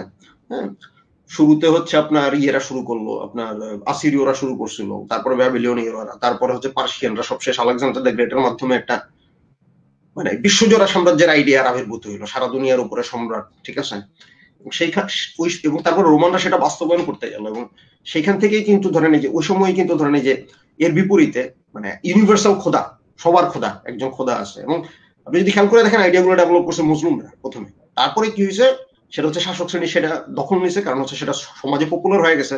আপনার যদি আপনার মানে খ্রিস্টান ধর্ম একসময় কি কারণে হচ্ছে রোমের ধর্ম হয়ে গেল। কারণ হচ্ছে আপনার সমাজে মানুষ হচ্ছে, মানুষের ধর্ম চেঞ্জ হয়ে যাচ্ছে, নৈতিকতা চেঞ্জ হয়ে যাচ্ছে। আপনার সেটার সাথে যদি আপনি খাপ না খাওয়াইতে পারেন, মানে আপনি তো একসময় তো পড়ে যাবেন, হ্যাঁ, আপনার সাম্রাজ্য তো টিকবে না। তখন হচ্ছে খ্রিস্টান রোম সম্রাটই হয়ে উঠলো হলো আল্লাহর খলিফা। মানে তারা খলিফা শব্দ ব্যবহার করতো না, কিন্তু সিমিলার বিভিন্ন টার্মিনোলজি ব্যবহার করতো, ঠিক আছে, হ্যাঁ। মানে তার মাধ্যমে হচ্ছে আপনার আল্লাহর ইচ্ছা জগতে প্রকাশ পাচ্ছে আর কি, ঠিক আছে, আল্লাহর সার্বভৌমত্ব তার মধ্য দিয়ে প্রকাশিত হচ্ছে, হ্যাঁ। এবং এইটারে এটার বিপরীতে আবার ধরেন ইসলামের একটা ইন্টারভেনশন ছিল, সেটাও বেশি দিন থাকে নাই, কারণ ইসলামের মধ্যে পরে ওই যে আপনার স্বৈরাচারী খেলাফতের আইডিয়া চলে আসলো। যেটা বলছিলাম যে এই সবার আল্লাহ, এখন কিন্তু আমরা মুসলমানদের মধ্যে দেখা যাচ্ছে এক আল্লাহর কনসেপ্ট আছে বটে, কিন্তু আল্লাহ ক্ষেত্রে যে দয়া, ক্ষমা ইত্যাদি কনসেপ্টের মাধ্যমে আমরা যে ন্যায় বিচারে যে মদিনার কথা বললাম, দিনের কথা বললাম, ডে অফ জাজমেন্টের কথা বললাম, যে সূরা ফাতিহা আমরা প্রত্যেক মানে মুসলমানরা প্রতি রাকাতেই পড়ছে, যে সেই বিচারের ধারণাটা কিন্তু অনুপস্থিত থাকে। যে সবাই ভাবে যে আল্লাহ তার কথা শুনছে, তার বিপরীত পক্ষের কথা শুনছেন, এবং তার অনুযায়ী প্রাকৃতিক নিয়ম এমনকি পরিবর্তন করে ফেলতে পারে। এই যে ধারণাটা, এইটা সম্পর্কে আপনি বলতে চান, মানে এই ধারণাটা ইসলামের মানে কিভাবে এসে হাজির হলো, মানে ইসলামের নামে অন্তত? এটা নিয়ে বোধহয় সবচেয়ে ভালো হয় ধরেন আমরা যেদিন আর কি ওই যে ইয়ে নিয়ে আলাপ করবো আর কি, সুবিচার নিয়ে আলাপ করবো আর কি, ঠিক আছে, হ্যাঁ, সেটা সবচেয়ে ভালো হয়। কম ভাবে অল্প কথায় আপাতত শুধু এতটুকু মানে বলে নেওয়া দরকার যে আপনি যদি খেয়াল করেন, মানে খোদ ঈসা নবীর জীবন এই ক্ষেত্রে একটা বড় একটা গুরুত্বপূর্ণ জিনিস, ঠিক আছে, হ্যাঁ।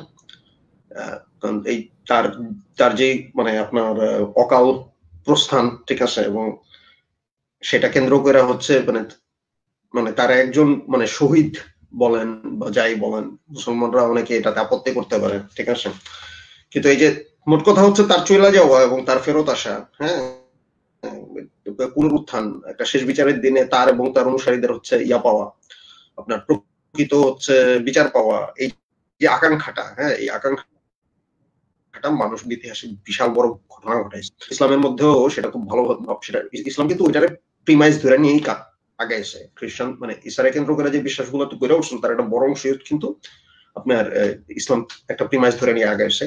অন্য কিছু ইন্টারভেনশন ছিল ওই সময়ের হিসাবে, যেহেতু রোমানদের আন্ডারে চলে গেছিল খ্রিস্টান ধর্ম সম্পূর্ণরূপে, হ্যাঁ। এবং এখানে আরো বিভিন্ন ব্যাপার আছে যে মানে ইসলামের সাথে আসলে এসেনশিয়ালি না হইলেও কিছু কিছু জায়গায় মানে আপনার মানে ইসলামের কিছু ইন্টারভেনশনের আলাদা ইন্টারভেনশন আছে যেগুলো দিয়ে আপনি খ্রিস্ট কালচারের সাথে ফারাক করতে পারবেন। তবে সে আলাপটা আপাতত না যাই আর কি, ঠিক আছে, হ্যাঁ, ওটা করা যাবে। ঠিক আছে, তো আমরা এখন সরাসরি মানবিক মর্যাদার, আপনি বিশেষত যে চ্যাপ্টার কথা সরাসরি এই শব্দটা ব্যবহার করেছেন, বনী আদমের খিলাফত মানবিক মর্যাদা, সেখানে আপনি একটা জায়গায় লিখেছেন যে তাওরাতে আল্লাহর সূরতে আদমকে মাটি দিয়ে তৈরি করা, কিন্তু আদমকে ফেরেশতাদের সিজদা করার কাহিনী অথবা সিজদা করতে অস্বীকার করার ফলে পতনের কাহিনী সেখানে অনুপস্থিত। এবং এত সিজদা করার সাথে মানুষের একটা অন্যান্য সত্তার থেকে তার যে একটা বিশেষত্ব, এইটা মানে ধর্মতত্ত্ব আমরা দেখতে পাচ্ছি। এটার মাধ্যমে আপনি বলার চেষ্টা করছেন যে মানুষের মর্যাদা, এটার মাধ্যমে মানুষ এক ধরনের নিজের মর্যাদা প্রতিষ্ঠা করলো নাকি? হ্যাঁ, এটা আসলে এটা একটা বড় ইন্টারভেনশন, ঠিক আছে, এটা একটা বড় ঘটনা ওই সময়। মানে কারণ হচ্ছে যে মানে ব্যাপারটা যেটা ছিল আগে সেটা হচ্ছে যে ধরেন মানে মানুষ তো বরাবরই দেবদেবীদের আন্ডারে মানুষ নিজেদেরকে ভাবতো আর কি, ঠিক আছে, একটা সময় পর্যন্ত। তারপরে আপনার বিশেষ করে ওই আর ইহুদি ধর্মবিশ্বাসে ফেরেশতা খুব পাওয়ারফুল ছিল, কারুবিন বলতো, বাংলায় মনে হয় কারুবি লেখা হয় আর কি, কারুব, ঠিক আছে, হ্যাঁ। এনিওয়ে, তো ওই মালাকও বলে অবশ্য ওরা। এনিওয়ে, তো ইহুদি ধর্মে আপনার অ্যাঞ্জেলোলজি বা ফেরেশতার ধারণা বেসিক্যালি হচ্ছে মানে ওই দেবতাদেরকে এক আল্লাহর আন্ডারে নিয়ে আসার একটা প্রসেস ছিল, ঠিক আছে, হ্যাঁ। দেবতারা আসলে ইয়া না আর কি, মানে ফেরেশতারা আসলে কিন্তু দেবতা না, হ্যাঁ, কিন্তু তারা হচ্ছে আল্লাহর আন্ডারে কাজ করে, কিন্তু একই সাথে তারা কিন্তু মানুষের চেয়ে বেশি পাওয়ারফুল, এটা একটা ধারণা ছিল আর কি, ঠিক আছে, আদি ইহুদিদের মধ্যে। তো এই ব্যাপারটা ধরেন চেঞ্জ হয়েছে খ্রিস্টপূর্ব সময়ের একটু আগে দিয়ে, এবং তারপর দিয়ে এর বিপরীত কিছু আইডিয়া হচ্ছে ডেভেলপ করছে, হ্যাঁ। সেই বিপরীত আইডিয়া গুলো আসলে আদম এবং ঈসা এই টাইপের কিছু ক্যারেক্টারে ফেরেশতাদের উপরে মনে করতো আর কি, ঠিক আছে। এবং এই আইডিয়া সবার আগে আপনি পাইবেন হচ্ছে অন্তত দার্শনিকদের মধ্যে হচ্ছে দার্শনিক ফিলো, ইহুদি দার্শনিক ফিলো, তার মধ্যে তিনি গ্রিক দর্শন দিয়ে প্রভাবিত ছিলেন, এবং তিনি একরকম হচ্ছে গ্রিক দর্শন এবং হচ্ছে এই যে এখন একটা কুতর্ক আছে, আপনি অনেক সময় দেখবেন ইসলামপন্থীদের মধ্যে এই ধরনের হীনমন্যতা আছে। এরা মনে করে কি যে আপনার গ্রিক মানে ওটা অনেক এরা সবসময় এরা ইদানিং হচ্ছে গ্রিক দর্শন আর ইসলামের মধ্যে একটা পার্থক্য করার চেষ্টা করে, ঠিক আছে। কিন্তু বাস্তবতা হইলো এই যে ইসলাম আবির্ভাবের বহু আগে থেকেই গ্রিক দর্শন এবং হচ্ছে আপনার ইব্রাহিমী ধর্মতত্ত্ব মিক্স খেয়ে গেছে। এটা তো আমাকে তো আপনি আমি প্লেটো পড়ে অনেক কিছু ইসলামের সাথে আমি মিল পেয়েছি আমি নিজেও। যাই হোক, প্লেটো পড়ার হ্যাঁ, পরে সেটা পাবেন না কেন? কারণ হচ্ছে প্লেটোর যে অলিখিত দর্শন, যেটারে ধরেন খোদ অ্যারিস্টটলই বইলা গেছে যে প্লেটো নিজে হচ্ছে দা ওয়ান বলতে একটা আইডিয়া প্রচার করছে, এগুলো সে কখনো লিখতে বলে নাই, কিন্তু ছাত্রদেরকে বলছে, ঠিক আছে। হ্যাঁ, এখন এই যে দা ওয়ানের যে আইডিয়া, এটাই তো পরবর্তীতে হচ্ছে আপনার এই যে নিও প্লেটোনিস্টরা হচ্ছে ইব্রাহিমী ধর্মতত্ত্বের যে আল্লাহর ধারণা, হ্যাঁ, তার সাথে একটা সংযোগ স্থাপন করছে, হ্যাঁ, বা ধরেন লোগোসের আইডিয়াটার সাথে কালেমার আইডিয়ার একটা সংযোগ স্থাপন করছে, ঠিক আছে।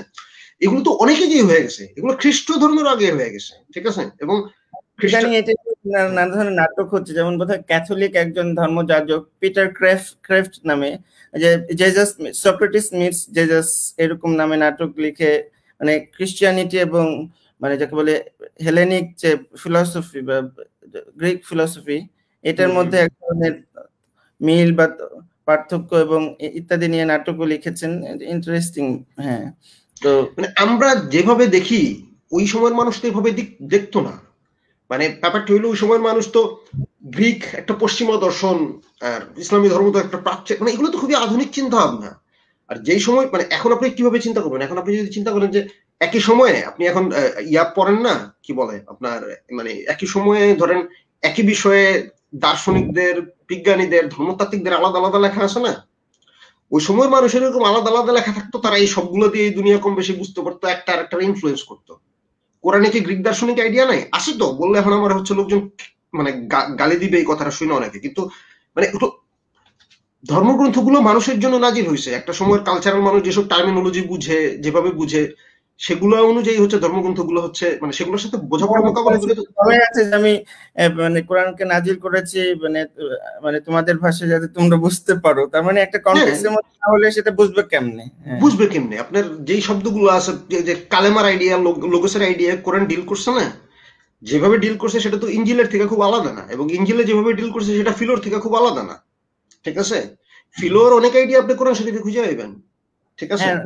কোরআন শরীফে বলা আছে যে আমি ধর্মতাত্ত্বিক দিক থেকে, হ্যাঁ আপনি যেটা বললেন হ্যাঁ নতুন নিশ্চয়ই আছে, কিন্তু বলছে যে আমি তো আগের কথাই বলছি, এবং এক্ষেত্রে কিন্তু হিউমিলিটি প্রকাশ করেছে বরং কোরআন শরীফ, যে আমি আগের ধারণাটাকে মানে জাস্ট অনেকে বিকৃতি মানে বিবর্তন ইয়ে হয়েছে, আমি সেটাকে জাস্ট আদি রূপে ইয়া করেছি, মানে এটা ফিরিয়ে এনে। হ্যাঁ, মানে ওটা অনেক কিছুই ডিল করছে, ধর্মতত্ত্ব ডিল করছে, সাধারণ মানুষের মধ্যে যেসব এখনো ধরে সাধারণ মানুষের মধ্যে কিছু দার্শনিক ব্যাপার আছে না, যেগুলো সাধারণ মানুষ মাত্রই বুঝে, হ্যাঁ, তো ওইরকম তো তখনও বুঝতো, ওই সবাই আইডিয়া ডিল করছে না ধর্মতত্ত্বের মধ্যে, কোরআনের মধ্যে করছে তো। এখন আমি আসলে যেটা বলতে চাচ্ছি যে মানে আগের মানুষরা এত স্টুপিড ভাবার দরকার, এখন অনেকে যেরকম ভাবে আর কি। বেসিক্যালি ওই আমলের বহুত লোকজন আমাদের দেশে বহু লোকজনের থেকে অনেক স্মার্ট ছিল, সত্য কথা যেটা, ঠিক আছে।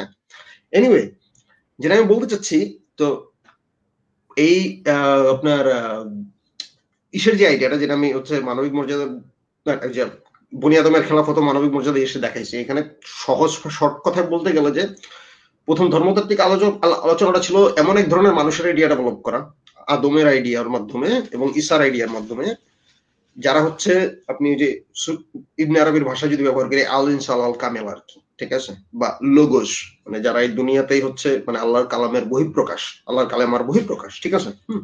এবং এই মানুষগুলা মানে এক ধরনের মানুষের প্যারাডাইম, মানে মানুষের আদর্শ মানুষের এক ধরনের প্যারাডাইম, ঠিক আছে। এই মানুষগুলোর অবস্থান ফেরেশতার উপরে।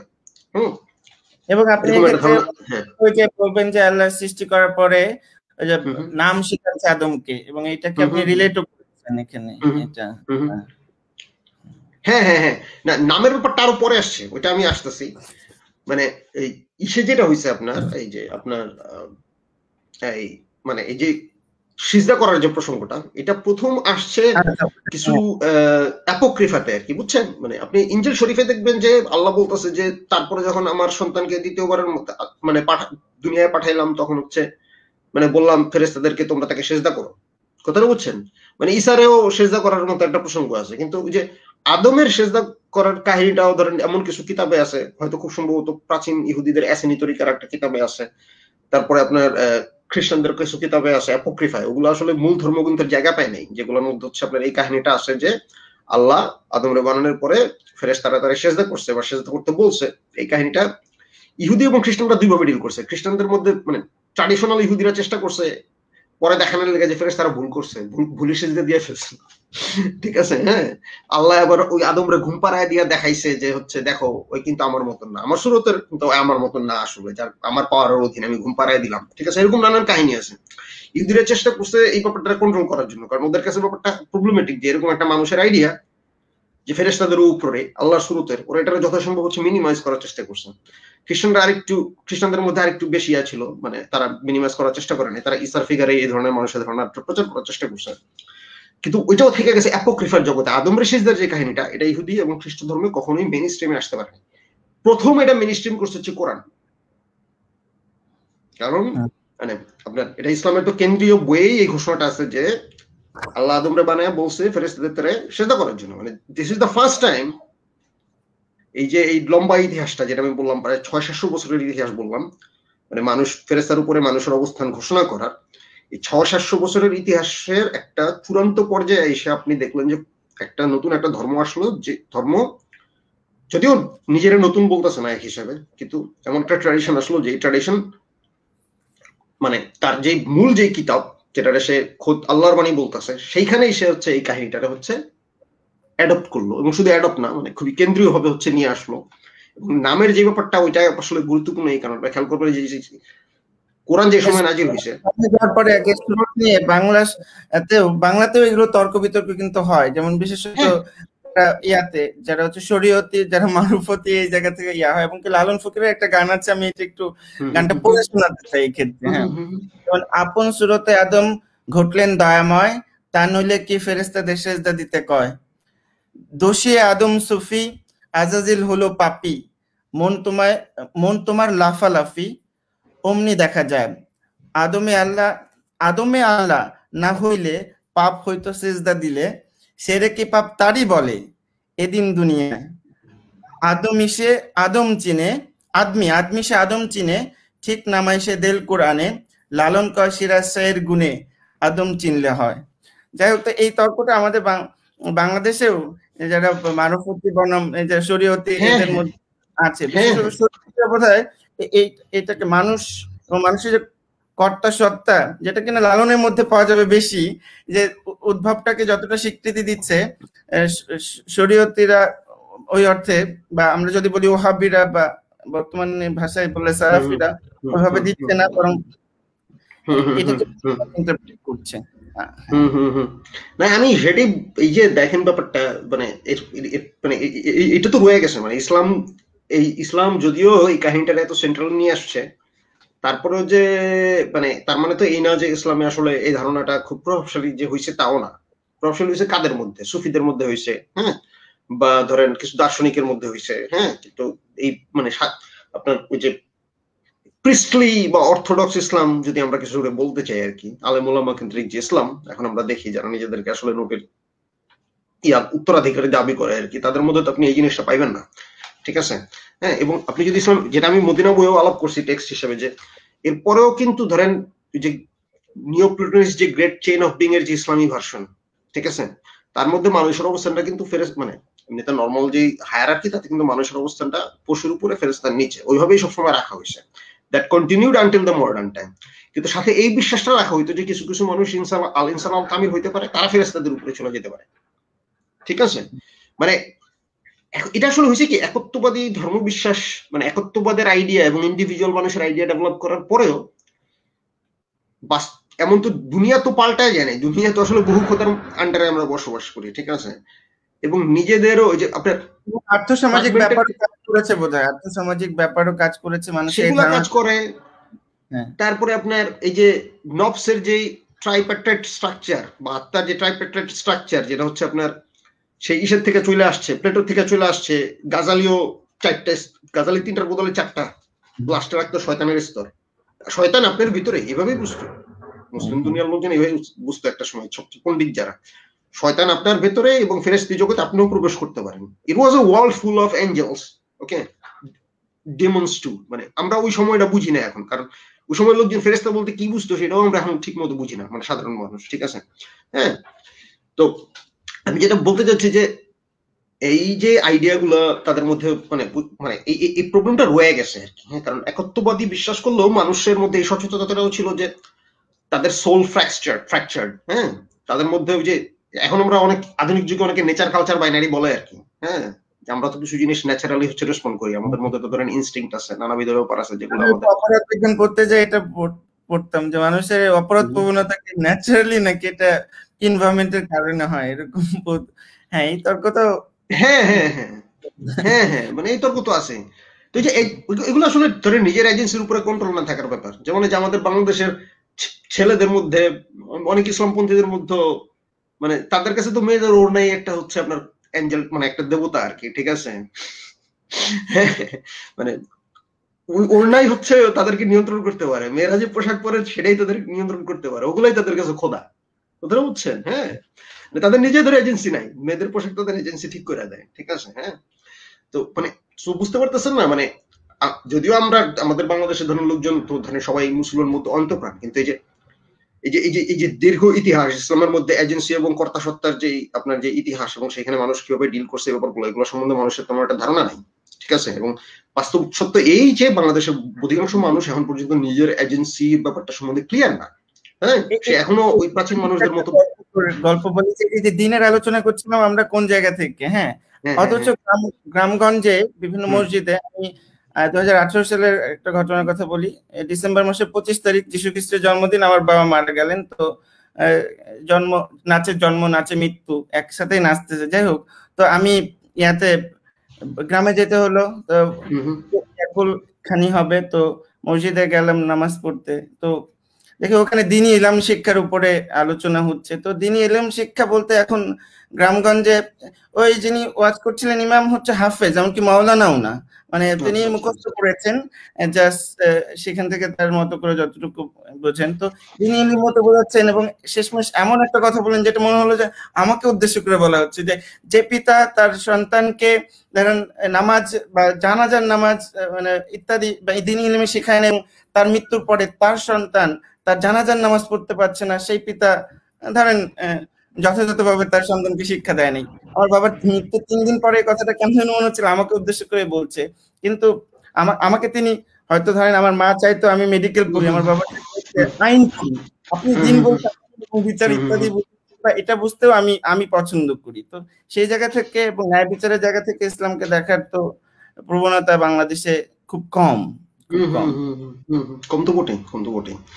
তো আমি আসলে যেটা বলতেছিলাম যে খেলাফতের আইডিয়ার ক্ষেত্রে মানে একটা বড় একটা ইন্টারভেনশন ছিল ইসলামের, কিন্তু সেটা এমন না যে দুনিয়া পাল্টাতে সক্ষম হয়েছে, কারণ ব্যাপারটা তো সহজ। আপনি একটা আইডিয়া যত র্যাডিক্যালি হোক না কেন, ঠিক আছে, সেই র্যাডিক্যাল আইডিয়া তো আপনার বস্তুগত কন্ডিশন না পাল্টাইলে তো আপনি কখনো বাস্তবায়ন করতে পারবেন না। একটা মধ্যপন্থা অবলম্বন করতে হয়, যেটা ইসলামের ইতিহাসে হয়েছে। তো আপনি যে নামের কথা উল্লেখ করলেন সেখানে একটা প্রাসঙ্গিক কালাম আমি দিয়ে রাখি। এই যে নামের যে আইডিয়াটা, এটা কিন্তু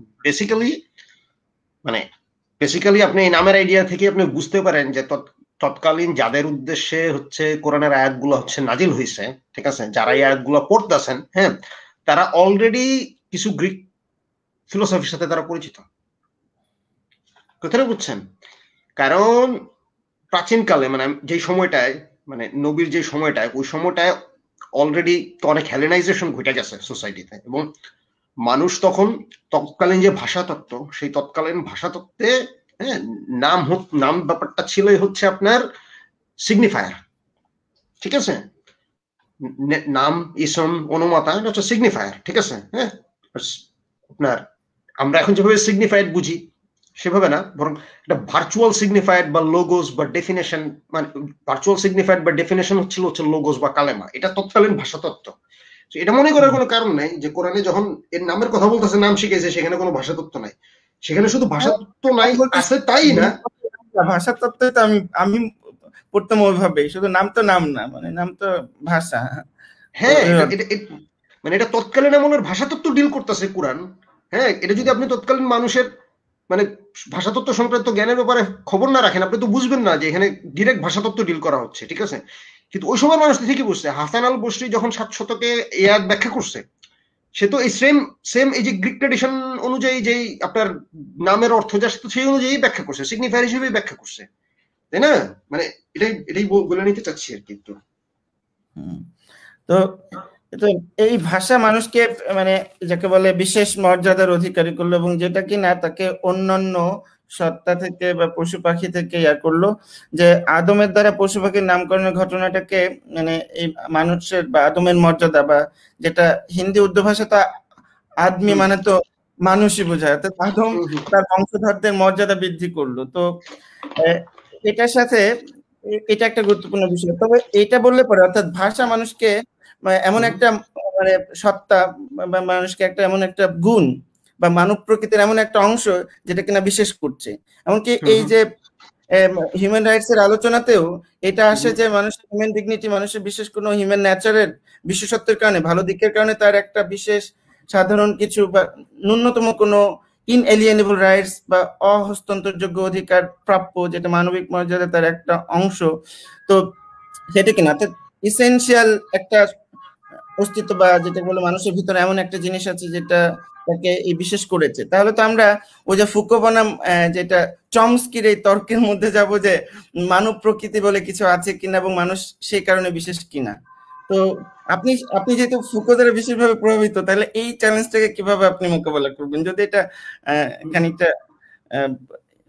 অতিরিক্ত আমাদের দর্শকদের উপর আমাদের আস্থা আছে, তারা আলোচনা আমাদের সাথে আসলে এইটা এই তোর মানে এই ব্যাপার এখানে আসলে ঝামেলা যেটা হয়, সেই ঝামেলাটা হচ্ছে ধরেন মানে বাংলাদেশে ধরেন কিছুদিন আগে সলিমুল্লাহ খান কিন্তু একবার ওই যে চমস্কির খুব একটা বদনাম করে একটা কথা বলছেন যে চমস্কি ভাষা কিছুই বুঝে না, ঠিক আছে?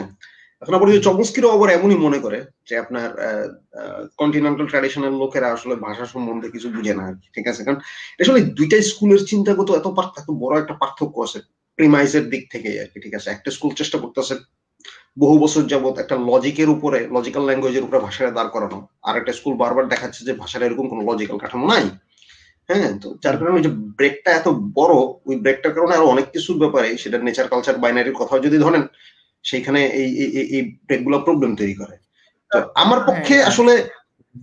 পক্ষে মানে আমি আসলে নিন্দা করতে চাই না, কিন্তু আমার আমি নিজে যতটুকু অ্যানালিটিক্যাল ট্র্যাডিশনে পড়াশোনা করছি, সেটা ভাষার ক্ষেত্রে হোক, রিসেন্ট টাইমে সময় সংক্রান্ত কিছু পড়াশোনা করছি, একটা কোর্স ইসলাম টাইমের উপরে অ্যানালিটিক্যাল ফিলোসফি ভিত্তিক। প্রবলেমটা মানে অ্যানালিটিক্যাল কন্টিনেন্টাল ডিভাইড আসলে তো সোজা না, মানে আলোচনার ব্যবহারিক সুবিধার্থে বলতেছি আর কি।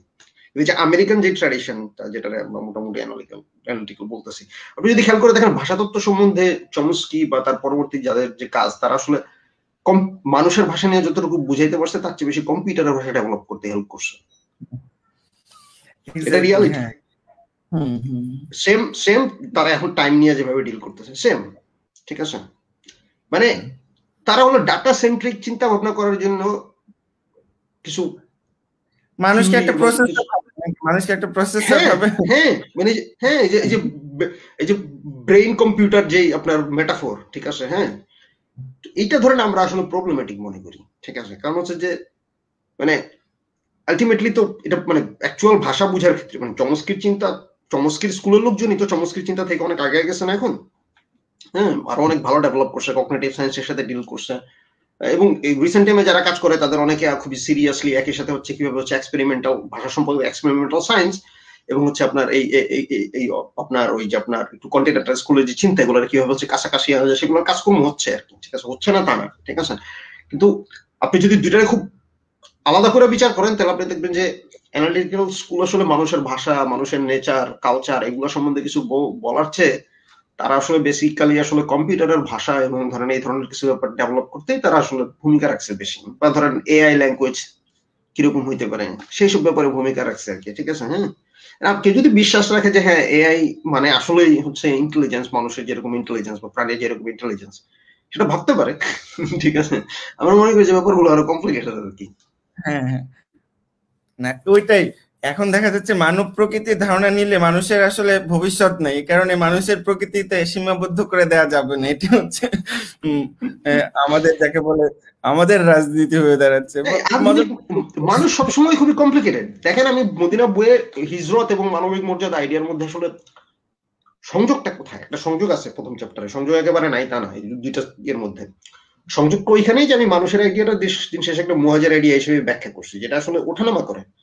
প্রাচীনকালে জিনিসটা মানে মানুষের হিজরত ছিল শুধুমাত্র জীব আর ফেরেশতা এদের মধ্যে, এইসব ক্যাটাগরির মধ্যে।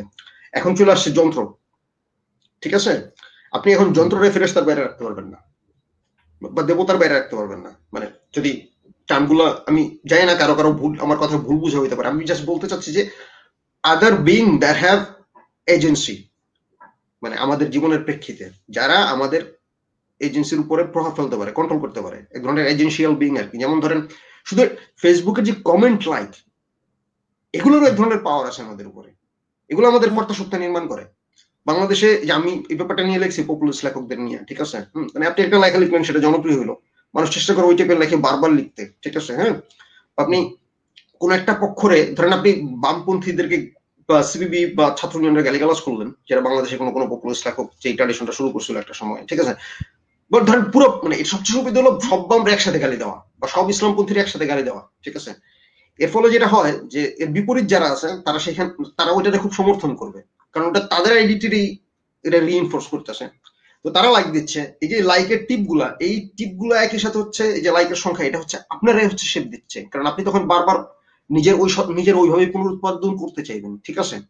তো এখন আমাদের সময় আসলে এই ব্যাপারগুলো এত জটিল, মানে আমি এইভাবে দেখি ব্যাপারগুলো আর কি, যে মানে আমরা মানুষের এরকম একটা সত্তা হিসেবে এখন পাই যে আসলে এই যে কত রকম বিং, কত রকম ইসের মধ্যে দিয়ে যে মানে প্রাণী এবং মেশিন এবং হচ্ছে আপনার আইডিয়া, যেটা ফেরেস্তা বলতে পারেন আপনার, ইসলামে অরিজিনালি ফেরেস্তা রিলমটা হচ্ছে আইডিয়া রিলম ধরা হইতো আর কি, ঠিক আছে? এর মধ্যে আমাদের যে একটা চলাফেরা মুভমেন্ট, ঠিক আছে, মানে মানুষ সবসময় এই মুভমেন্টের মধ্যে থাকা একটা জীব আর কি, বা জীবের এবং জীবের চেয়ে বেশি কিছু আর কি। এখন মানুষ ইন জেনারেল, মানুষের মর্যাদার কথা আমরা ইসলামে পেলাম, কিন্তু যখন বলবো যে একটা কমিউনিটির মধ্যে অনেক মানে বিভিন্ন বিশ্বাসের মানুষ থাকবে, সেক্ষেত্রে অন্য বিশ্বাস যারা মুসলিম না, তাদের ক্ষেত্রে তাদের অধিকার প্রসঙ্গ আসলেই মানবিক মর্যাদা, তাদের মানবিক মর্যাদার প্রসঙ্গ আসবে। সেক্ষেত্রে আপনি এখানে আলোচনাও আছে, বিশেষত আপনি মদিনা সনদের প্রেক্ষাপটে আলোচনা করেছিলেন, যে এই আলোচনাটা যদি করতেন যে মদিনা যে সনদটা হলো, যে চুক্তিটা অন্যান্য মুসলিম, এমনকি মুসলিম শব্দটা তখনও ছিল না, এটা নিয়েও আপনি আলোচনা করতে পারেন, যে মুমিনদের সাথে এই যে মুসলিম শব্দটা ছিল একটা ডিফারেন্ট ক্যাটাগরি হিসেবে। হ্যাঁ হ্যাঁ, যাই হোক, এটা আপনি আরেকটু স্পষ্ট করবেন। এই যে বলতে পারি যে হযরত মুহাম্মদ সাল্লাল্লাহু আলাইহি ওয়াসাল্লামের অনুসারীদের সাথে অন্যান্যদের একটা কমিউনিটি হিসেবে সাধারণ ডিফেন্সের কমন ডিফেন্সের একটা চুক্তি বলা যেতে পারে, এবং সেখানে ফ্রিডম অফ রিলিজিয়নও ছিল, যেটা আমরা আধুনিক ভাষায় বলতে পারি। তো এই ন্যূনতম অধিকারগুলো ছিল, বেসিক অধিকারগুলো। তো এবং কমন ডিফেন্সটা কিন্তু এমনকি আমেরিকার তৈরি ক্ষেত্রে ইউনাইটেড স্টেটস যে হলো 13টা কলোনি যে যুক্ত হলো, আর্টিকেলস অফ কনফেডারেশন কমন ডিফেন্সটা কিন্তু রাষ্ট্র গঠনের মূল একটা ছিল, কিন্তু পরস্পরকে ইয়া করবে, মানে নিরাপত্তা দেবে এবং এই চুক্তির বাইরে যাবে না। তো এই ব্যাপারটা নিয়ে আলোচনা করেন যে অন্যান্য কমিউনিটির সাথে মানে হযরত মুহাম্মদ সাল্লাল্লাহু আলাইহি ওয়াসাল্লামের অনুসারীদের সম্পর্ক, বিশেষত মদিনা সনদের প্রেক্ষাপটে তাদের মানবিক মর্যাদা। এটা খুবই গুরুত্বপূর্ণ প্রশ্ন করছেন, কারণ এই টাইপের ডকুমেন্টের মধ্যে মদিনা সনদ সবচেয়ে পুরাতন একটা ডকুমেন্ট আর কি। হ্যাঁ, এর আগে আপনি আরো মানে রাজা বাদশাদের তো নানান রকম লিগাল কোড আপনি পাইবেন আর কি, ঠিক আছে? কিন্তু একটা কমিউনিটি, একটা নতুন কমিউনিটি ফাইন্ড করা, একটা নতুন কমিউনিটি গড়ে ওঠা, এবং সেটা বেসিক্যালি প্রত্যেকের মেইনলি নিজের অস্তিত্ব টিকায় রাখার স্বার্থে, ঠিক আছে, শত্রুপক্ষের থেকে, এবং মানে নিজের অস্তিত্ব, স্বাধীনতা, অধিকার এগুলো টিকায় রাখার জন্য একটা নতুন একটা কমিউনিটি গঠন করা। হ্যাঁ, এবং মানে সেটা একই সাথে পুরাল কমিউনিটি, ঠিক আছে? হ্যাঁ, এবং এই যে এবং সেটার যে আপনার এক ধরনের মানে এগ্রিমেন্টের যে দলিল, গাঠনিক ক্ষমতা গড়ে ওঠার যে দলিল, ঠিক আছে, সেই হিসেবে মদিনা সনদ মানে একটা মানে এরকম জিনিস আগে ছিল, মানে আর এর আগে আসলে আছে কিনা আমি জানি না, ঠিক আছে? হ্যাঁ, কিন্তু এটা খুবই গুরুত্বপূর্ণ। এবং আমি মনে করি যে আমেরিকার যে স্বাধীনতা ঘোষণা বা বাংলাদেশের যে স্বাধীনতার ঘোষণাপত্র, এই প্রত্যেকটা ডকুমেন্টের এইসব জায়গায় একটা মিল আছে, কারণ এগুলো বেসিক্যালি একটা গোষ্ঠী ডিরেক্ট শত্রুপক্ষের দ্বারা আক্রান্ত হইয়া যখন তার স্বাধীনতা এবং অধিকার হচ্ছে হারায় গেছে, ওই সময় সে নিজের যেভাবে আবিষ্কার করছে, এবং ওই সময় বিভিন্ন ধর্মর লোকজনও নিজেদেরকে যে পারস্পরিক একটা আপনার ইসের মধ্যে আবিষ্কার করছে, ঐক্যের মধ্যে আবিষ্কার করছে, ঠিক আছে। সেই জায়গা থেকে কিন্তু ধরেন এই যে এই ইউনিভার্সাল আইডিয়া গুলার ডেভেলপ, যেমন সাম্য, মানবিক মর্যাদা, সামাজিক ন্যায় বিচার আমাদের স্বাধীনতার ঘোষণাপত্রে। মদিনা সম্বন্ধে আপনি পাবেন দুইটা গুরুত্বপূর্ণ আইডিয়া আছে সেখানে, হচ্ছে জিম্মা এবং হচ্ছে আপনার ওয়ালিয়ার যে আইডিয়া, ঠিক আছে। হ্যাঁ, সেই মানে আইডিয়াটা কি, যে মদিনার যে কমিউনিটি, সেই কমিউনিটির কেন্দ্রে যারা আছে তারা হচ্ছে নবী মোহাম্মদের ফেইথ কমিউনিটি, যারা বেসিক্যালি তার অর্গানাইজেশনের মেম্বার, মানে পার্টির সদস্য বলতে পারেন, এভাবে বলা যায় আর কি, বলতে সুবিধা হয় আর কি। হ্যাঁ, তো সেই মুমিনরা কিন্তু তাদের একদিকে তারা নিজেদের জাতিগোত্রের অধিকার হারাইছে এবং নিজেরা অবসর ত্যাগ করছে, কইরা কিন্তু নিজেদের মধ্যে, মুমিনদের মধ্যে একটা কমিউনিটি ফাউন্ড করছে, এবং সেই কমিউনিটির ইয়াটাকে, সেই কমিউনিটিতে প্রত্যেকের মাওলা বা মাওয়ালি, মানে প্রত্যেকের অভিভাবক সেখানে। হ্যাঁ, এবং আপনি যদি কোরআনে দেখেন একই আইডিয়া নারী পুরুষের ক্ষেত্রে আছে, যে নারী, যে মুমিন নরনারী পরস্পরের আউলিয়া, ঠিক আছে। হ্যাঁ, মুমিন ক্যাটাগরিটা হচ্ছে এমন একটা ক্যাটাগরি যেখানে প্রত্যেকে একজন ইন্ডিভিজুয়াল, এবং ইন্ডিভিজুয়াল হিসেবে সে আরেকজন ইন্ডিভিজুয়ালের সাথে একটা সমান সম্পর্কে আবদ্ধ, ঠিক আছে। এর আগে যে ধর্মতাত্ত্বিক ক্ষেত্রে এবং আল্লাহর সাথে সম্পর্কের ক্ষেত্রে এখানে কোনো ভেদাভেদ নেই, আইনগত কাঠামোর জায়গা থেকে পার্থক্য থাকতে পারে, সেটা থাকতে পারে, কারণ সেখানে তো ধরেন সামাজিক বিভিন্ন সোর্স এবং পাওয়ার সেখানে হচ্ছে ফোর্স কাজ করতেছে, তো ঠিক আছে, নানান রকম ক্ষমতা সম্পর্ক সেখানে ভূমিকা রাখতেছে, ঠিক আছে। কিন্তু মানে ইন্ডিভিজুয়াল সম্পর্কের ক্ষেত্রে সবাই সমান। হ্যাঁ, মানে নারী পুরুষও সমান মুমিনদের মধ্যে। খেয়াল করেন ব্যাপারটা এরকম না যে সবার অলরেডি ঘোষণা দিয়েছে, কারণ এটা পলিটিক্যাল কমিউনিটির ব্যাপারটা হচ্ছে, মদিনার কমিউনিটিটা তো যেহেতু মুমিনদের ভিত্তিতে গড়ে উঠছে, অন্যরা তো চাইলেই তো মানে মুমিনদের যে মানবে, ব্যাপারটা তো এরকম না, কথাটা বুঝছে না। ওইখানে তো ইহুদিরা ছিল, এমনকি মদিনার পত্তলিকরাও ছিল, ঠিক আছে। হ্যাঁ, তো বেদুইনরা যারা হচ্ছে আপনার মদিনার আশেপাশে ছিল, কিন্তু এই কমিউনিটির আন্ডারে আসছে। মুসলিম শব্দটা বেসিক্যালি এই গ্রুপ গুলার ক্ষেত্রে আর কি, যারা হচ্ছে আপনার এই মুমিনদের মতো হচ্ছে একটা নতুন সোসাইটির অংশ ডিরেক্ট হয়ে যায়নি, ঠিক আছে। তারা পুরনো গোত্র এবং পুরনো পারিবারিক সম্পর্কগুলা টিকায় রাখতে চাইছে, পুরনো যে আপনার কমিউনিটি সম্পর্ক সেগুলো টিকায় রাখতে চাইছে, কিন্তু তারা এই মুমিনদের যে দিন, তারা যে শাসন, তারা যে আইনি প্রতিষ্ঠান প্রতিষ্ঠা করছে, যে রাজনৈতিক প্রতিষ্ঠান, সেটার কাছে সাবমিশন করছে, আত্মসমর্পণ করছে। এটা একই সাথে ছিল হচ্ছে আপনার এক আল্লাহর কাছে আত্মসমর্পণের যে থিওলজিটা হচ্ছে ওই সময় ডেভেলপ হয়েছে, মানে আপনার এই মুমিনদের মধ্যে এবং কোরআনে, ঠিক আছে।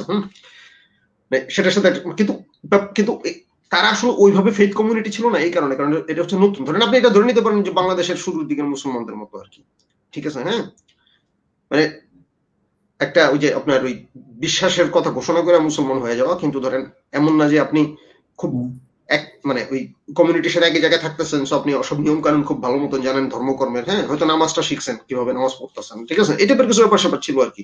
অনেকে হয়তো তাও পড়তেছে না, কারণ যে কোরআনেই আছে যে তোমরা বেদিনদের উদ্দেশ্যে বলতেছে যে জিন্দা পেরা জিন্দা কি যেন এরকম হয় যে তারা জাস্ট করে ওলা বিপি আর ওলা দিব্যি একইটাই মানছে, জাস্ট হয়তো সে নামটা কানু করতে পারে, কানু নামটা কানু মিয়া হয়ে গেল। যে দেখবেন ইসের মধ্যে বলতেছে যে কোরআনে বলতেছে বেদুইনদেরকে আপনি বলে দিন তোমরা ইসলাম গ্রহণ করেছো, তোমরা ঈমান আনো নাই। কথাটা বুঝছে, মানে তোমরা আত্মসমর্পণ করছো, তো এখন হচ্ছে বিশেষ মানে মুমিন হও নাই, কারণ মুমিন একটা আলাদা জিনিস, ঠিক আছে। মুমিন হলো যারা নিজেদের জাতিগোত্র ছেড়ে দিয়া একটা এই নতুন কমিউনিটি হিজরত করে হচ্ছে তৈরি করছে। হ্যাঁ, পলিটিক্যালি যারা হচ্ছে সবচেয়ে মানে পরস্পরের সাথে একটা সম্পর্কে আবদ্ধ। কিন্তু মদিনার কমিউনিটিটা মুমিনের মধ্যে আবদ্ধ থাকে নাই, সেটা আরো ছড়াইছে কি হবে অন্যদের মধ্যে, সেটা হচ্ছে আল্লাহর জিম্মা যে আইডিয়াটা। জিম্মার আইডিয়া ওই সময় মানে খুবই পাওয়ারফুল ছিল মুমিনদের মধ্যে, এই কারণে, কারণ হচ্ছে যে তারা পারসিকিউশনের মধ্যে ছিল, এবং এই পারসিকিউশনের মধ্যে থাকার কারণে মক্কায় তাদের কারো না কারো জিম্মায় থাকতে হইতো। জিম্মা একটা পুরনো আইডিয়া, জিম্মা এবং ওয়ালিয়া দুইটাই ওই সময়কার পুরনো আইডিয়া। ওয়ালিয়ার আইডিয়াটা ছিল যে একজন হবে মাওলা আর একজন হবে মাওয়ালি, মানে একজন অভিভাবক আর একজন তার পোষ্য, ঠিক আছে, মাস্টার ক্লায়েন্ট সম্পর্ক যেটা। ওখান থেকে বোধহয় মাওলা শব্দটা আসছে নাকি? হ্যাঁ হ্যাঁ হ্যাঁ হ্যাঁ, কিন্তু মদিনা সনদে এবং কোরআনে দেখবেন এই সম্পর্কটা পাল্টাই দিছে। ওটা নো লঙ্গার মানে মুমিনদের মধ্যে পাল্টাই দিছে, মানে মুমিনদের মধ্যে সবাই সমান, সবাই সবার মাওলা এবং সবাই সবার মাওয়ালি, ঠিক আছে। হ্যাঁ, কিন্তু আপনার ওই যে বাকি সবাই মুসলিম এবং অন্য কমিউনিটির ক্ষেত্রে প্রয়োগ করা হয়েছে আল্লাহর জিম্মা, মানে যেহেতু তারা মুমিনদের সাথে মিলাই নতুন উম্মতের এই নতুন রাজনৈতিক সমাজ তৈরি করছে, সো এই মুমিনদের মাধ্যমে এই আল্লাহর জিম্মাটা প্রতিষ্ঠিত হবে আর কি, সবাই এই আল্লাহর জিম্মায় আছে। তার আগে যেটা ছিল যে মুমিনরা যখন মক্কায় ছিল তখন তাদের নিরাপত্তার জন্য কারো না কারো জিম্মায় থাকতে হইতো, নবীরও কারো না কারো জিম্মায় থাকতো, নবী সব অনেক মানুষের জিম্মায় তার থাকতে হয়েছে, কেউ জিম্মা তুলে নিয়েছে বিভিন্ন কারণে, আবার আরেকজনের জিম্মায় থাকতে হয়েছে, মক্কা ছেড়ে চলে গেছে, আবার ফিরাইয়া মক্কা থেকে ছেড়ে যাওয়ার কারণও তো বোধহয় এইটাই যে তার যে গুরুত্বপূর্ণ যে জিম্মা ছিলেন আবু তালেব, এবং এমনকি বিবি খাদিজা রাদিয়াল্লাহু আনহাও তো তারা তো তোদের জীবিত ছিল, তার জিম্মা লাগে নাই, কারণ সে পারিবারিক জিম্মার মধ্যে এসেছিল, মানে তার যে আপনার হাশিমিদের জিম্মা। কিন্তু খাদিজা এবং আপনার আবু তালেবের মৃত্যুর পরে তার হচ্ছে একটা তার তো আর তখন তার অন্য মানুষের জিম্মা লাগছে, ঠিক আছে। তারা জিম্মা তখন লোকজন দিতে চায় নাই, একজনের জিম্মা কিছুদিন ছিল, তারপর আরেকজনের জিম্মায় আবু বকরও জিম্মায় ছিল, ঠিক আছে। মানে তো এই জিম্মার আইডিয়া নিজের নিরাপত্তার জন্য তো মুমিনরা যে সমাজটা তৈরি করলো, তারা ঘোষণা করলো আল্লাহর জিম্মা, সবাই আল্লাহর জিম্মার আন্ডারে আছে, যারা মুমিনদের সাথে রাজনৈতিক সম্পর্কে একতাবদ্ধ হবে সবাই আল্লাহর জিম্মা, এই আল্লাহর জিম্মা দেওয়ার অধিকার রাখে মুমিনদের মধ্যে যে কোনো সদস্য, every single one of them. এটা যেটা মদিনা সনদে ঘোষণা হয়েছে, ঠিক আছে। তো এই ওই ক্ষেত্রে এই আইডিয়া গুলো আর কি ডেভেলপ করছে, বুঝছেন। তো এগুলো এখন বাংলা ভাষায় জিম্মি শব্দটা তো নেতিবাচক শব্দ হয়ে গেছে, এবং কি জিম্মি ধারণাটার সাথে আবার এই জিজিয়া করকে যুক্ত করে দিয়ে সম্ভবত বলা হয় যে এটা একটা বৈষম্য তৈরি করে, যে যারা অমুসলিম। এই ব্যাপারে কি বলবেন? দুইটা আইডিয়াই পরবর্তীতে হচ্ছে আপনার এর মধ্যে যে সাম্য এবং নিরাপত্তার কনসেপ্ট ছিল সেখানে একটু তৈরি হয়েছে, বিকৃতি তৈরি হয়েছে। বিকৃতি কিরকম, ধরেন আপনি মদিনা সনদে এবং কোরআনে আপনি যেখানে দেখতেছেন ওয়ালিয়ার আইডিয়া এরকম একটা সাম্য তৈরি করছে মুমিনদের মধ্যে, আপনি দেখেন সেইটা আর নাই ওই উমাইয়াদের শাসনের একটা পর্যায়ে গিয়া, ঠিক আছে। আপনি অলরেডি দেখবেন যে আমি ঠিক জানি না, এটা হয়তো এটা 4 খলিফার আমল থেকে শুরু হয়েছিল, ঠিক আছে। আপনি দেখবেন যে তারা হচ্ছে বড় বড় ওই তৎকালীন যেসব পাওয়ারফুল লোকজন যারা ছিল কুরাইশদের মধ্যে এবং আরবের মুসলমানদের মধ্যে, তারা যেসব জায়গায় গিয়ে হচ্ছে শাসন ইরাকে বলেন বা সিরিয়ায় বলেন, যেসব জায়গায় তারা দখল করছে, সেসব জায়গার বিভিন্ন গোত্রে তারা হচ্ছে মাওয়ালি হিসেবে গ্রহণ করছে, তারা মাওলা ওরা মাওয়ালি, ঠিক আছে। হ্যাঁ, সে সম্পর্কের মধ্যে অলরেডি একটা মাস্টার ক্লায়েন্ট সম্পর্ক চলে আসছে। হ্যাঁ, তারা তাদেরকে সমান হিসেবে হচ্ছে নেয় নাই, এরকম একটা ব্যাপার ছিল। এবং একই ঘটনা আপনি এবং পরবর্তীতে অ্যাকচুয়ালি যে ইসলাম টার্মটা যেই কারণে গুরুত্বপূর্ণ হয়ে উঠলো, হ্যাঁ, কারণ মুসলিম ক্যাটাগরিটা আসলে শুরুতে ওই সেম মর্যাদাটা ছিল না আর কি, বুঝছেন। এবং ওই যে কারণ আপনি জাস্ট আত্মসমর্পণ করতেছেন, ওই শাসনের আন্ডারে যেতেছেন, এক আল্লাহ বিশ্বাসে বলতেছেন আপনি মুসলিম, বাট ওই একটা ছিল আর কি, আপনার ওই যে মক্কার সম্ভ্রান্তরা একটা পার্থক্য বজায় রাখতো আর কি, ঠিক আছে। হ্যাঁ, পারস্য লোকজনের সাথে বিশেষ করে এটা করতো। হ্যাঁ, ইরাকে ওখানে ইরাক সিরিয়াতে এগুলো খানিকটা ছিল আর কি। তো এইগুলোর কারণে আপনি দেখবেন যে এবং এই কারণে বোধহয় যে আপনি আমাদের হয়তো পরবর্তীতে মাহাদি ধারণা ইত্যাদি তো আসবে যে অনারবরা মূলত শিয়া হয়েছিল, বলতো ওটার সাথে বোধহয় একটা লিংক আছে। হ্যাঁ, এই যে মাওয়ালিদের আপনার উমাইয়াদের পতন তো হলো মাওয়ালিদের হাতে, যারা নিজেদেরকে যারা মাওয়ালি হিসেবে পরিচিত ছিল, এবং আব্বাসীদের যে উত্থানটা মাওয়ালিদের হাত ধরে, এটাই বেসিক্যালি হচ্ছে ক্লাসিক্যাল ইসলামের যে আবির্ভাব, ঠিক আছে। হ্যাঁ, এর আগে নানান রকম টার্ম ছিল, সেগুলো ওইভাবে হচ্ছে আপনার হয়নি আর কি, কুইটেক্সচুয়ালিস্ট হয়নি আর কি, ফেথ কমিউনিটি এবং অন্যান্য জিনিসের ছিল না। কিন্তু এই যে মাওয়ালি, ওই যে জিয়াদ খিলাফতের সিলসিলা আমি এটা আনছি আর কি, যে মাওয়ালি মুসলমানদের যে বিদ্রোহের মাধ্যমে তারা ইসলামের উপরে তাদের অথরিটি নিয়ে নিল, আরবদের অথরিটিটা হচ্ছে তারা একরকম খারিজ করে দিল, ঠিক আছে। আরবরা ছিল তারপর সম্রান্ত হিসেবে, আব্বাসীরা ছিল, কিন্তু যে আরবদের একাধিপত্য তারাই এবং এই যে বৈষম্যটা, সেই সম্পর্ক তারা ওই সময় ভেঙে দিল। হ্যাঁ, জিম্মার ব্যাপারটাও তো তাই হয়েছে, আপনার ওই যে জিজিয়া কর আর জিম্মার জিজিয়া কর তো আসলে ধরেন ছিল না একটা সময়, আপনি মুসলমান ঘোষণা দিল আপনার জিজিয়া কর দিতে হইতো উমাইয়া আমলে, আবার আপনি ওই যদি উমাইয়া বাহিনীর খ্রিস্টান হন আপনার জিজিয়া কর দিতে হইতো না, এই ব্যাপারগুলো ডিফারেন্ট, ঠিক আছে। তো এক্সপ্লয়েট করছে উমাইয়ার, অনেক কিছু এক্সপ্লয়েট করছে, সেই এক্সপ্লয়েটের কারণে হচ্ছে তাদের বিরুদ্ধে বিদ্রোহ হয়েছে, ঠিক আছে। এবং সেগুলো স্যার এখন আমরা আমাদের মধ্যে আছে অনেক কিছু উমাইয়া আমলে যেগুলো তৈরি হয়েছে ইসলামের নামে কনসেপ্ট গুলো। তো এটার সাথে এই যে আমাদের দক্ষিণ এশিয়াতেও বিভিন্ন, বিশেষত আকবরকে প্রশংসা করা হয় যে জিজিয়া কর তুলে নেওয়ার জন্য, এবং আওরঙ্গজেবকে সম্ভবত সমালোচনা করা হয় যে নতুন করে আবার জিজিয়া করটা আরোপ করার জন্য। তো আমাদের ইতিহাস, দক্ষিণ এশিয়ার ইতিহাসে ওই এটা প্রাসঙ্গিক, হয়তো আমরা অন্য আলোচনা করা যাবে। আপনি চাইলে এখানে সংক্ষেপে একটু চাইলে বলতেও পারেন। হ্যাঁ, এটা নিয়ে আসলে মনে হয় যে জিহাদ খেলাফত সিরিয়ান যেদিন আলাপ করবো শেষ ওই দিনই আলাপ করলে ভালো হয়। ওটা বলে নেই যে আমি যে মানে বাংলায় তো ধরেন কখনোই কোন সুলতান জিজিয়া কর প্রয়োগ করে না। হ্যাঁ, আওরঙ্গজেবের আমলে প্রথমে এই অঞ্চলের মানুষের জিজিয়া দিতে হয়েছে। তার আগে এখানে যে বাংলার যে সালতানাত টানা কয়েকশো বছর যে ছিল, কখনো এই জায়গার মানুষের হচ্ছে দিতে হয়নি, আমি যতটুকু জানি। মানে দক্ষিণ এশিয়া জিজিয়া করটা কি আওরঙ্গজেব চালু করেছিলেন নাকি তার আগে ছিল? না, এটা আগেও ছিল। তুগলকরাও জিজিয়া কর নিছে, কিন্তু তুগলকরা আবার ব্রাহ্মণদের কাছে নিত না, কারণ ব্রাহ্মণদেরকে একত্ববাদী হিসেবে স্বীকৃতি দিত আর কি। যাদেরকে একত্ববাদী ফ্রেমওয়ার্কে ফালাইতে পারতো না তাদের থেকে নিত আর কি। আচ্ছা, তো ঠিক আছে, এই আলোচনাটাও প্রাসঙ্গিক, এবং এটা নিয়ে মানে বিতর্ক হয় যে ইসলামে এই যে জিম্মির ব্যবস্থার ফলে বৈষম্য তৈরি করার ব্যাপারটা। তো আমরা মোটামুটি আলোচনার শেষ দিকে আছি। একটা পয়েন্ট আমরা আলোচনা করে হয়তো আমরা আজকের পর্ব শেষ করতে পারি, সেটা হচ্ছে যে আপনি একটা আলোচনা করেছেন যে আধুনিক জাতি রাষ্ট্রের মধ্যে মানুষের মর্যাদা মানে কিভাবে খর্ব হচ্ছে। যদিও এর আগের পর্বটায় খানিকটা আমি জাতি রাষ্ট্রের জায়গা থেকে আলোচনা করেছিলাম, এখন জাতি রাষ্ট্রটাকেই সমালোচনা করছি, কারণ দুটোকে আমরা দুই দিক থেকে দেখতে হবে বলে আমি ব্যক্তিগতভাবে মনে করি। এবং জাতি রাষ্ট্র একদম সার্বজনীন, একদম চিরকালীন কনসেপ্ট বলে তো এটা একদম ইয়া করা, মানে ইবাদত করার তো কোনো প্রয়োজন আমি দেখি না। এটাকে আমরা নানাভাবে দেখবো। তো আধুনিক জাতি রাষ্ট্রে মানুষের মর্যাদা বা মানবিক মর্যাদার কিরকম পর্যায়ে থাকে, বা এটা এই সম্পর্কে একটু আলোচনা করি। হ্যাঁ, আচ্ছা, এটা খুব গুরুত্বপূর্ণ প্রশ্ন। এটা আসলে মদিনা বইয়ের ওয়ান অফ দ্য মেইন আলাপের বিষয় আর কি, যে আধুনিক জাতি রাষ্ট্রে মানবিক মর্যাদার ব্যাপারটা কি হয়েছে। ঠিক আছে, এখানে আসলে যে আপনার ব্যাপারটা যেটা সেটা হচ্ছে যে আগাম, এই ক্ষেত্রে আমি মানে পুরোপুরি একরকম হচ্ছে আপনার হানা আরেন্ট এবং আগামবেনের যে হচ্ছে আপনার যে ক্রিটিক, হ্যাঁ, সেটারই ধারাবাহিকতা অনুসরণ করি আর কি। ঠিক আছে, তো ধরেন ব্যাপারটা কি হচ্ছে, আমরা যখন যে আমেরিকার স্বাধীনতার ঘোষণাপত্রের কথা বলি, ঠিক আছে, হ্যাঁ, সেখানে শুরু হয়েছে যে মানে ইয়া দিয়ে আর কি, যে ওই মানে আল্লাহ সব মানুষের সমান বানাইছে। হ্যাঁ, এভরি ম্যান, ঠিক আছে, হ্যাঁ।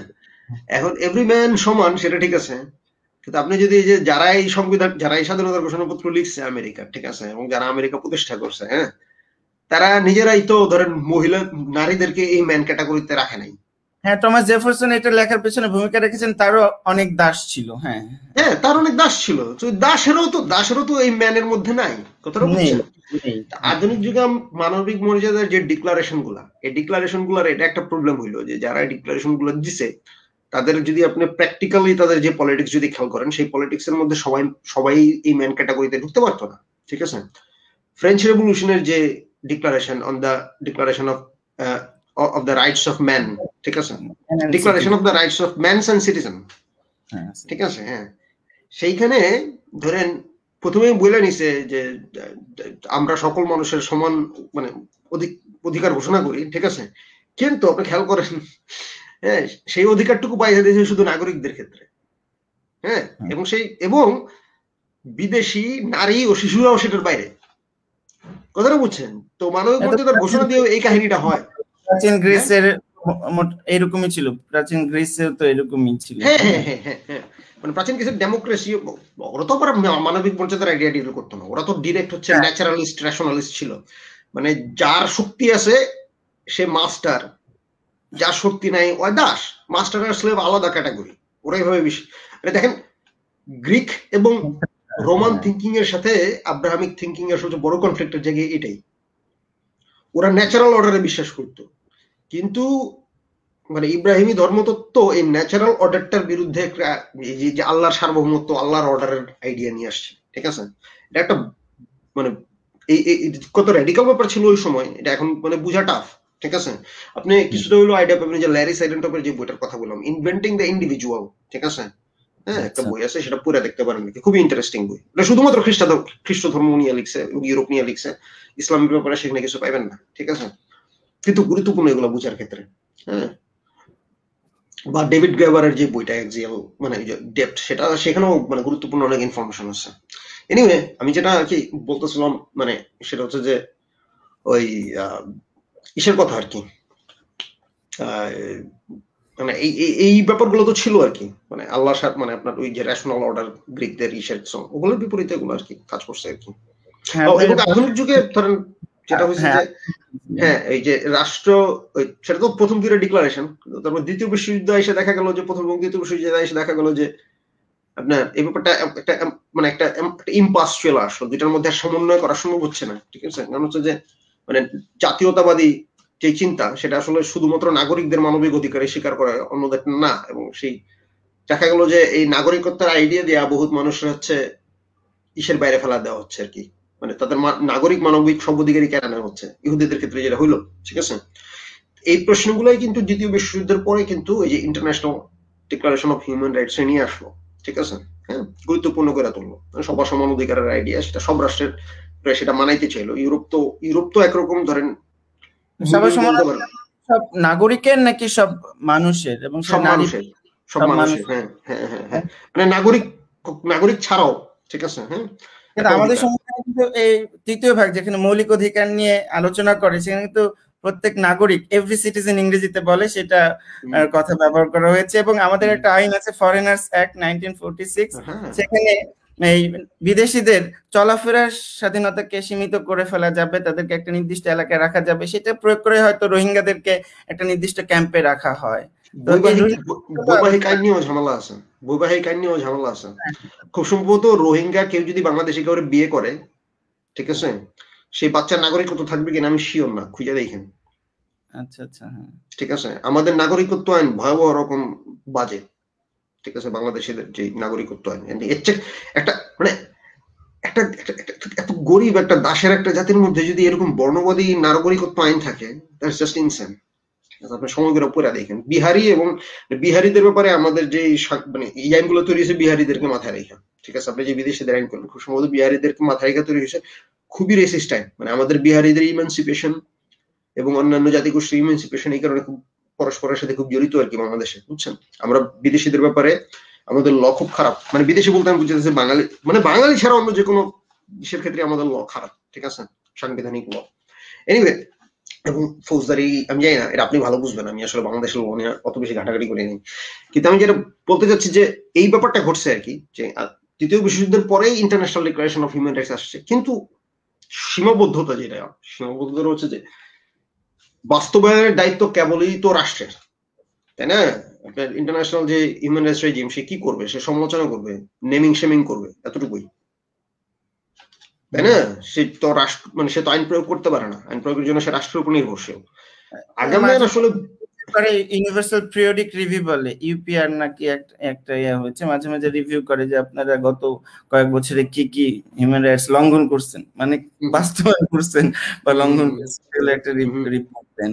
হ্যাঁ হ্যাঁ, এগুলাই তো কিছু নেই, কারণ ওই যে কোর্ট আদালত স্ট্রাকচার তো এভাবে আন্তর্জাতিক পর্যায়ে নেই, সেটা একটা বড় সীমাবদ্ধতা। হ্যাঁ হ্যাঁ হ্যাঁ, মানে আমি বলতাছি না যে এটা খুব খারাপ, ঠিক আছে, এটারও তো অনেক ইতিবাচক ব্যাপার স্যাপার আছে। হ্যাঁ, ধরেন এই ইন্টারন্যাশনাল হিউম্যান রাইটস রেজিম না থাকলে, ধরেন এই যে রোহিঙ্গারা যখন বাংলাদেশে ঢুকলো, বাংলাদেশ আসলে কিভাবে ব্যাপারটা সামাল দিত, তাই না? মানে এরকম আরো অনেক ব্যাপার আছে, আপনি সামাল দিতে পারতেন না, ঠিক আছে। কিন্তু এই ব্যাপারগুলো আবার একরকম একটা ইয়ে তৈরি হয়ে গেছে আপনার হিউম্যান রাইটস রেজিমের কাজকর্মের মধ্যেও একটা মানে মানে র্যাডিক্যাল পলিটিক্যাল ব্যাপারগুলো নাই হয়ে গেছে। ঠিক আছে, ইন্টারন্যাশনাল মানবাধিকারের আইডিয়া একরকম একটা বেসিক্যালি মেইনলি ইদানিং একটা ধর্মতত্ত্ব হিসেবে ফাংশন করতেছে, এনজিওর কাজকর্ম হিসেবে ফাংশন করতেছে, তাতে পজিটিভ অনেক ব্যাপার স্যাপার আছে। কিন্তু দিন শেষে জিনিসটা আসলে শেষ পর্যন্ত মানে রাষ্ট্রের কাছে একরকম মাথা নত করেই কাজ করে। এবং আগামবেন যদি বলবেন যে এটা আসলে আধুনিক যুগের যে ডিক্লারেশন গুলো আসছে এগুলো দিন শেষে রাষ্ট্রের হাতে মানুষের মানবিক অধিকার গুলোর এই তুলে দিছে আর কি। তো আমরা প্রায় 1.5 ঘন্টা হয়ে গেল আমাদের আলোচনা, আজকের মতো আমরা ক্লোজ করব। তবে কিছু কমেন্টস ছিল, আর একটা প্রশ্ন নজরে পড়লো, সেটা হচ্ছে মদিনা সনদের অথেন্টিসিটি নিয়ে একজন প্রশ্ন করেছিলেন যে আসলে এটা ছিল নাকি হযরত মুহাম্মদ ইসলামের মৃত্যুর পর কল্পিত বিষয় কিনা একজন প্রশ্ন করেছেন। এই প্রশ্নের জবাব অবশ্য আপনার বইতে দিয়েছেন আপনি। তারপরে একটু আলোচনা করেন। এটার মাধ্যমে আমরা শেষ করবো। এটা যেহেতু প্রশ্ন ছিল, দর্শকের প্রশ্ন উত্তর দেওয়া উচিত, এবং কমেন্টও ছিল বিশেষত ভাষার ক্ষেত্রে। একজন আহমেদ শুভ নামে একজন কমেন্ট করেছেন, অনেকেই শুভেচ্ছা বিনিময় করেছেন। আর জাহাঙ্গীর আলম নামে এই যে মদিনা সনদের অথেন্টিসিটি নিয়ে প্রশ্ন করেছেন একজন। হ্যাঁ, আচ্ছা, মদিনা সনদের অথেন্টিসিটির ব্যাপারটা আসলে বর্তমান সময়ে যারা স্কলাররা আছেন, যারা হচ্ছে ইসলামের ইতিহাস এবং ডকুমেন্ট সম্বন্ধে যারা কাজকর্ম করেন, তাদের মধ্যে মদিনা সনদের একটা অথেন্টিক ডকুমেন্ট হিসেবে স্বীকার করাই প্রায় সর্বগ্রাহ্য ব্যাপার, মোটামুটি সর্বজনীন ভাবে প্রতিষ্ঠিত। ইসলামের দুইটা টেক্সটের অথেন্টিসিটি এবং হচ্ছে আপনার আদি মানে প্রাচীনতা নিয়ে তেমন কোনো প্রশ্ন নাই, ঠিক আছে। একটা হচ্ছে কোরআন, একটা হচ্ছে আপনার মদিনা সনদ, ঠিক আছে। হ্যাঁ, পিছনে একটা কারণ হচ্ছে যে আপনার, যদিও মানে আমি বলতেছি না যে ভিন্ন মত নাই, রিভিশনিস্ট ঐতিহাসিকদের মধ্যে ভিন্ন মত আছে। তারা এমনকি কোরআন সম্বন্ধে বেশ কিছু কোরআনের অথেন্টিসিটি নিয়ে তারা কিছু প্রশ্ন হাজির করছেন। তো মদিনা সনদের অথেন্টিসিটি নিয়েও কেউ কোনো প্রশ্ন হাজির করে নাই তা না, কিন্তু সম্প্রতি সময়ে এমনকি রিভিশনিস্টরাও স্বীকার করে যে মদিনা সনদ একটা অথেন্টিক ডকুমেন্ট, ঠিক আছে। টম হল্যান্ডকে সেও যে ইসলামের ইতিহাসকে একদম ভিন্নভাবে দেখে, সেও স্বীকার করেছে যে এটা আসলে বাস্তবে ছিল, যদি বিভিন্ন ভার্সন, কারণ এই যে রিভিশনিস্টরা স্বীকার করে নিছে দেখে টম হল্যান্ডের মতো লোকজন স্বীকার করতেন। হ্যাঁ, টম হল্যান্ড কিন্তু আসলে ধরেন তারা তো আসলে ঠিক ইতিহাসবিদ না, মানে তারা আসলে বেসিক্যালি মানে টম হল্যান্ড তো বেসিক্যালি যে টিভির জন্য ডকুমেন্টারি বানাইছে রিভিশনিস্ট স্কুলের কিছু লেখারে একরকম কনস্পাইরেসি থিওরি আকারে প্রচার করে আর কি, ঠিক আছে। হ্যাঁ, এটাই বেসিক। আমি এটা টম হল্যান্ডের এই ব্যাপারগুলোর আমি রিয়েল হিস্টোরিক্যাল এনগেজমেন্ট বলবো না, ঠিক আছে। এক ধরনের মানে রিভিশনিস্ট হিস্টোরির উপর ভিত্তি করে এক ধরনের হচ্ছে আপনার কনস্পাইরেসি থিওরি টাইপ একটা ইয়া দাও আর কি ইসলাম সম্বন্ধে, ঠিক আছে। কিন্তু যেই যে ধরেন এই যে প্যাট্রিসিয়া ক্রোন বা মাইকেল কুকের যে বইয়ের উপর ভিত্তি করে তিনি তার চিন্তা ভাবনাগুলো গড়ে তুলছেন, আপনি যদি এখন প্যাট্রিসিয়া ক্রোন রিজিগান, প্যাট্রিসিয়া ক্রোন তো মারাই গেছে, সরি কি বলি আমি এগুলো মৃত্যুর আগেই তো ধরেন বহু আগে প্যাট্রিসিয়া ক্রোন তো এগুলো ধরেন অস্বীকার করছে তার যে বেসিক হাইপোথেসিস, ঠিক আছে, যে এটা। কিন্তু তাদের এই চিন্তাগুলো খুব জরুরি। রিভিশনিস্ট স্কুলের লেখা আমি খুব গুরুত্বপূর্ণ মনে করি, কারণ তারা খুবই গুরুত্বপূর্ণ জিনিসপত্র সামনে নিয়ে আসছে যেগুলোর কারণে আমাদের চিন্তা করতে সুবিধা হয়েছে, ঠিক আছে। কিন্তু তাদের অনেক অনেক সিদ্ধান্ত কনক্লুশন ছিল হচ্ছে আপনার অ্যাকসেপ্টেড হয় না, কারো কাছে অ্যাকসেপ্টেড হয় না, কারণ ওগুলো আসলে একটু বেশি একটু ওরিয়েন্টালিস্ট ছিল, একটু সরলীকরণ ছিল, ঠিক আছে। হ্যাঁ, কিন্তু মানে মোট কথা এক কথায় বললে মদিনা সনদের অথেন্টিসিটি স্কলারদের মধ্যে মোটা দাগে প্রতিষ্ঠিত, রিভিশনিস্টদের কাছে।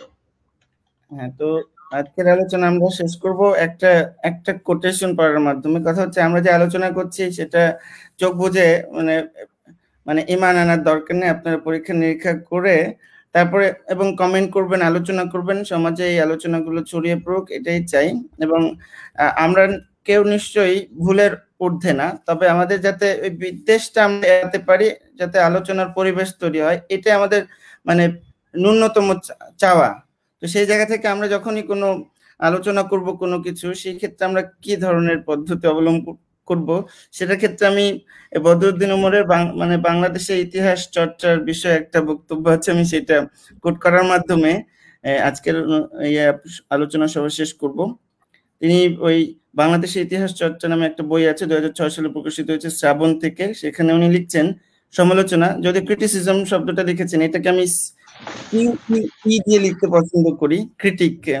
তো একটি বৈজ্ঞানিক শৃঙ্খলা, এটা শৃঙ্খলা না বলে পদ্ধতি বলা ভালো, এই পদ্ধতি ব্যতিরেকে কেউ যদি কোনো বিষয়ে সমালোচনা প্রবৃত্ত হন, তাহলে সেটা পরিণত হয় কিছু এলোপাথারি কথাবার্তা, নয়তো বিদ্বেষ ভাবাপন্ন বিরুদ্ধতায়। আবার এই বৈজ্ঞানিক শৃঙ্খলা বা পদ্ধতি ও দৃষ্টিভঙ্গি থেকে কোনো বিষয়ের যথার্থ সমালোচনাকে মনে হতে পারে বেঠিক ও বিদ্বেষ ভাবাপন্ন। যাই হোক, আমাদের মূল কথা হচ্ছে বিদ্বেষটা যত কম রেখে আমরা একে অপরের সমালোচনা করতে পারি, ততই ভালো। আমাদের বাংলা ভাষায় জ্ঞান চর্চারও তত বাড়বে। তো সেটাই সেই উদ্দেশ্য থেকে এই আলোচনা সভাগুলো করা। আমি কোনো ব্যক্তিগতভাবে কোনো এজেন্ডা নিয়ে আমি হাজির হইনি এখানে। আমি একদম সিম্পলি মানে তত্ত্বের জায়গা থেকে দেখছি, যদিও নিশ্চয় প্রত্যেকে কেউই নিরপেক্ষ না। যাকে বলে যে হাওয়ার্ড জিনের একটা কথা ছিল যে চলন্ত ট্রেনে কেউই আসলে নিরপেক্ষ না, কেউ না কেউ কোনো না কোনো দিকে ঝুঁকে পড়বেই। সেই ঝোঁকটা নিশ্চয় আমারও আছে, বাট আমি নিজের ঝোঁককেও প্রশ্ন করি, যাতে আমি মানে একদম একদম সহি বলে তো কোনো কিছু হয়তো নেই, কিন্তু তারপর যতটা দূর সম্ভব ঠিকভাবে ইতিহাস চর্চা করা যায়, বোঝা যায়। তো সেই জায়গা থেকেই আলোচনার সভাগুলো করা। আশা করি আপনারা তাতে অংশগ্রহণ করবেন, প্রশ্ন করবেন, এবং আগামী শুক্রবার ঠিক 2:30টায় আবার আমরা দ্বিতীয় পর্বে হাজির হব। সেই পর্বের বিষয় হচ্ছে ইসলাম, সাম্য ও শ্রী চৈতন্য বাংলায় জাতপাত বিরোধী আন্দোলন। তো ততদিন আপনারা সবাই ভালো থাকুন, সুস্থ থাকুন, আলোচনা সমালোচনা পড়ার সাথে থাকুন, এবং পারলে এই বইয়ের বিজ্ঞাপন দেওয়া উচিত, যেহেতু পারভেজ ভাই এত সময় দিলেন, যে এই বইটা আপনারা যদি সংগ্রহ করতে চান, আদর্শ থেকে বিভিন্ন মাধ্যমে, এখন তো অনলাইনেও কেনা যাচ্ছে, এটা আপনারা কিনতে পারেন এবং পড়তে পারেন। আর একটা বই আছে, সেটা বিজ্ঞাপন আগামী দিন দেব, এই কাছেই আছে, সেটা আমি আবার দেখাই দিতে পারি। এই বইটাও আপনারা পড়তে পারেন, জিহাদ ও খেলাফতের সিলসিলা, এটা 2016 সালের ওই আদর্শ থেকে প্রকাশিত। তো আপনার কিছু টাকা পয়সা খরচ হবে, কিন্তু আপনি সমৃদ্ধ হবেন, এটা আশা করি। তো এই রোজার মাসে আপনারা ভিন্নভাবে ইসলামকে পড়তে পারেন, এটাও আপনার ইবাদতের অংশ হিসেবে আপনি ভাবতে পারেন। তো আমরা সেই আশা করছি, এবং আমাদের সাথে যুক্ত থাকুন সমালোচনার মাধ্যমে, আমাদেরকে প্রশ্ন করার মাধ্যমে পরামর্শ দিতে পারেন, বিশেষত আমাকে, যাতে আমরা এই নতুন নতুন বিভিন্ন দিক নিয়ে আলোচনা করতে পারি। তো সবাই ভালো থাকবেন, আগামী সপ্তাহ পর্যন্ত অন্তত ভালো থাকেন, পরে আবার ভালো থাকার জন্য দোয়া করা যাবে। তো আজকের মতো বিদায় নিচ্ছি। আপনারও ধন্যবাদ জহির ভাই, এবং আপনার মাধ্যমে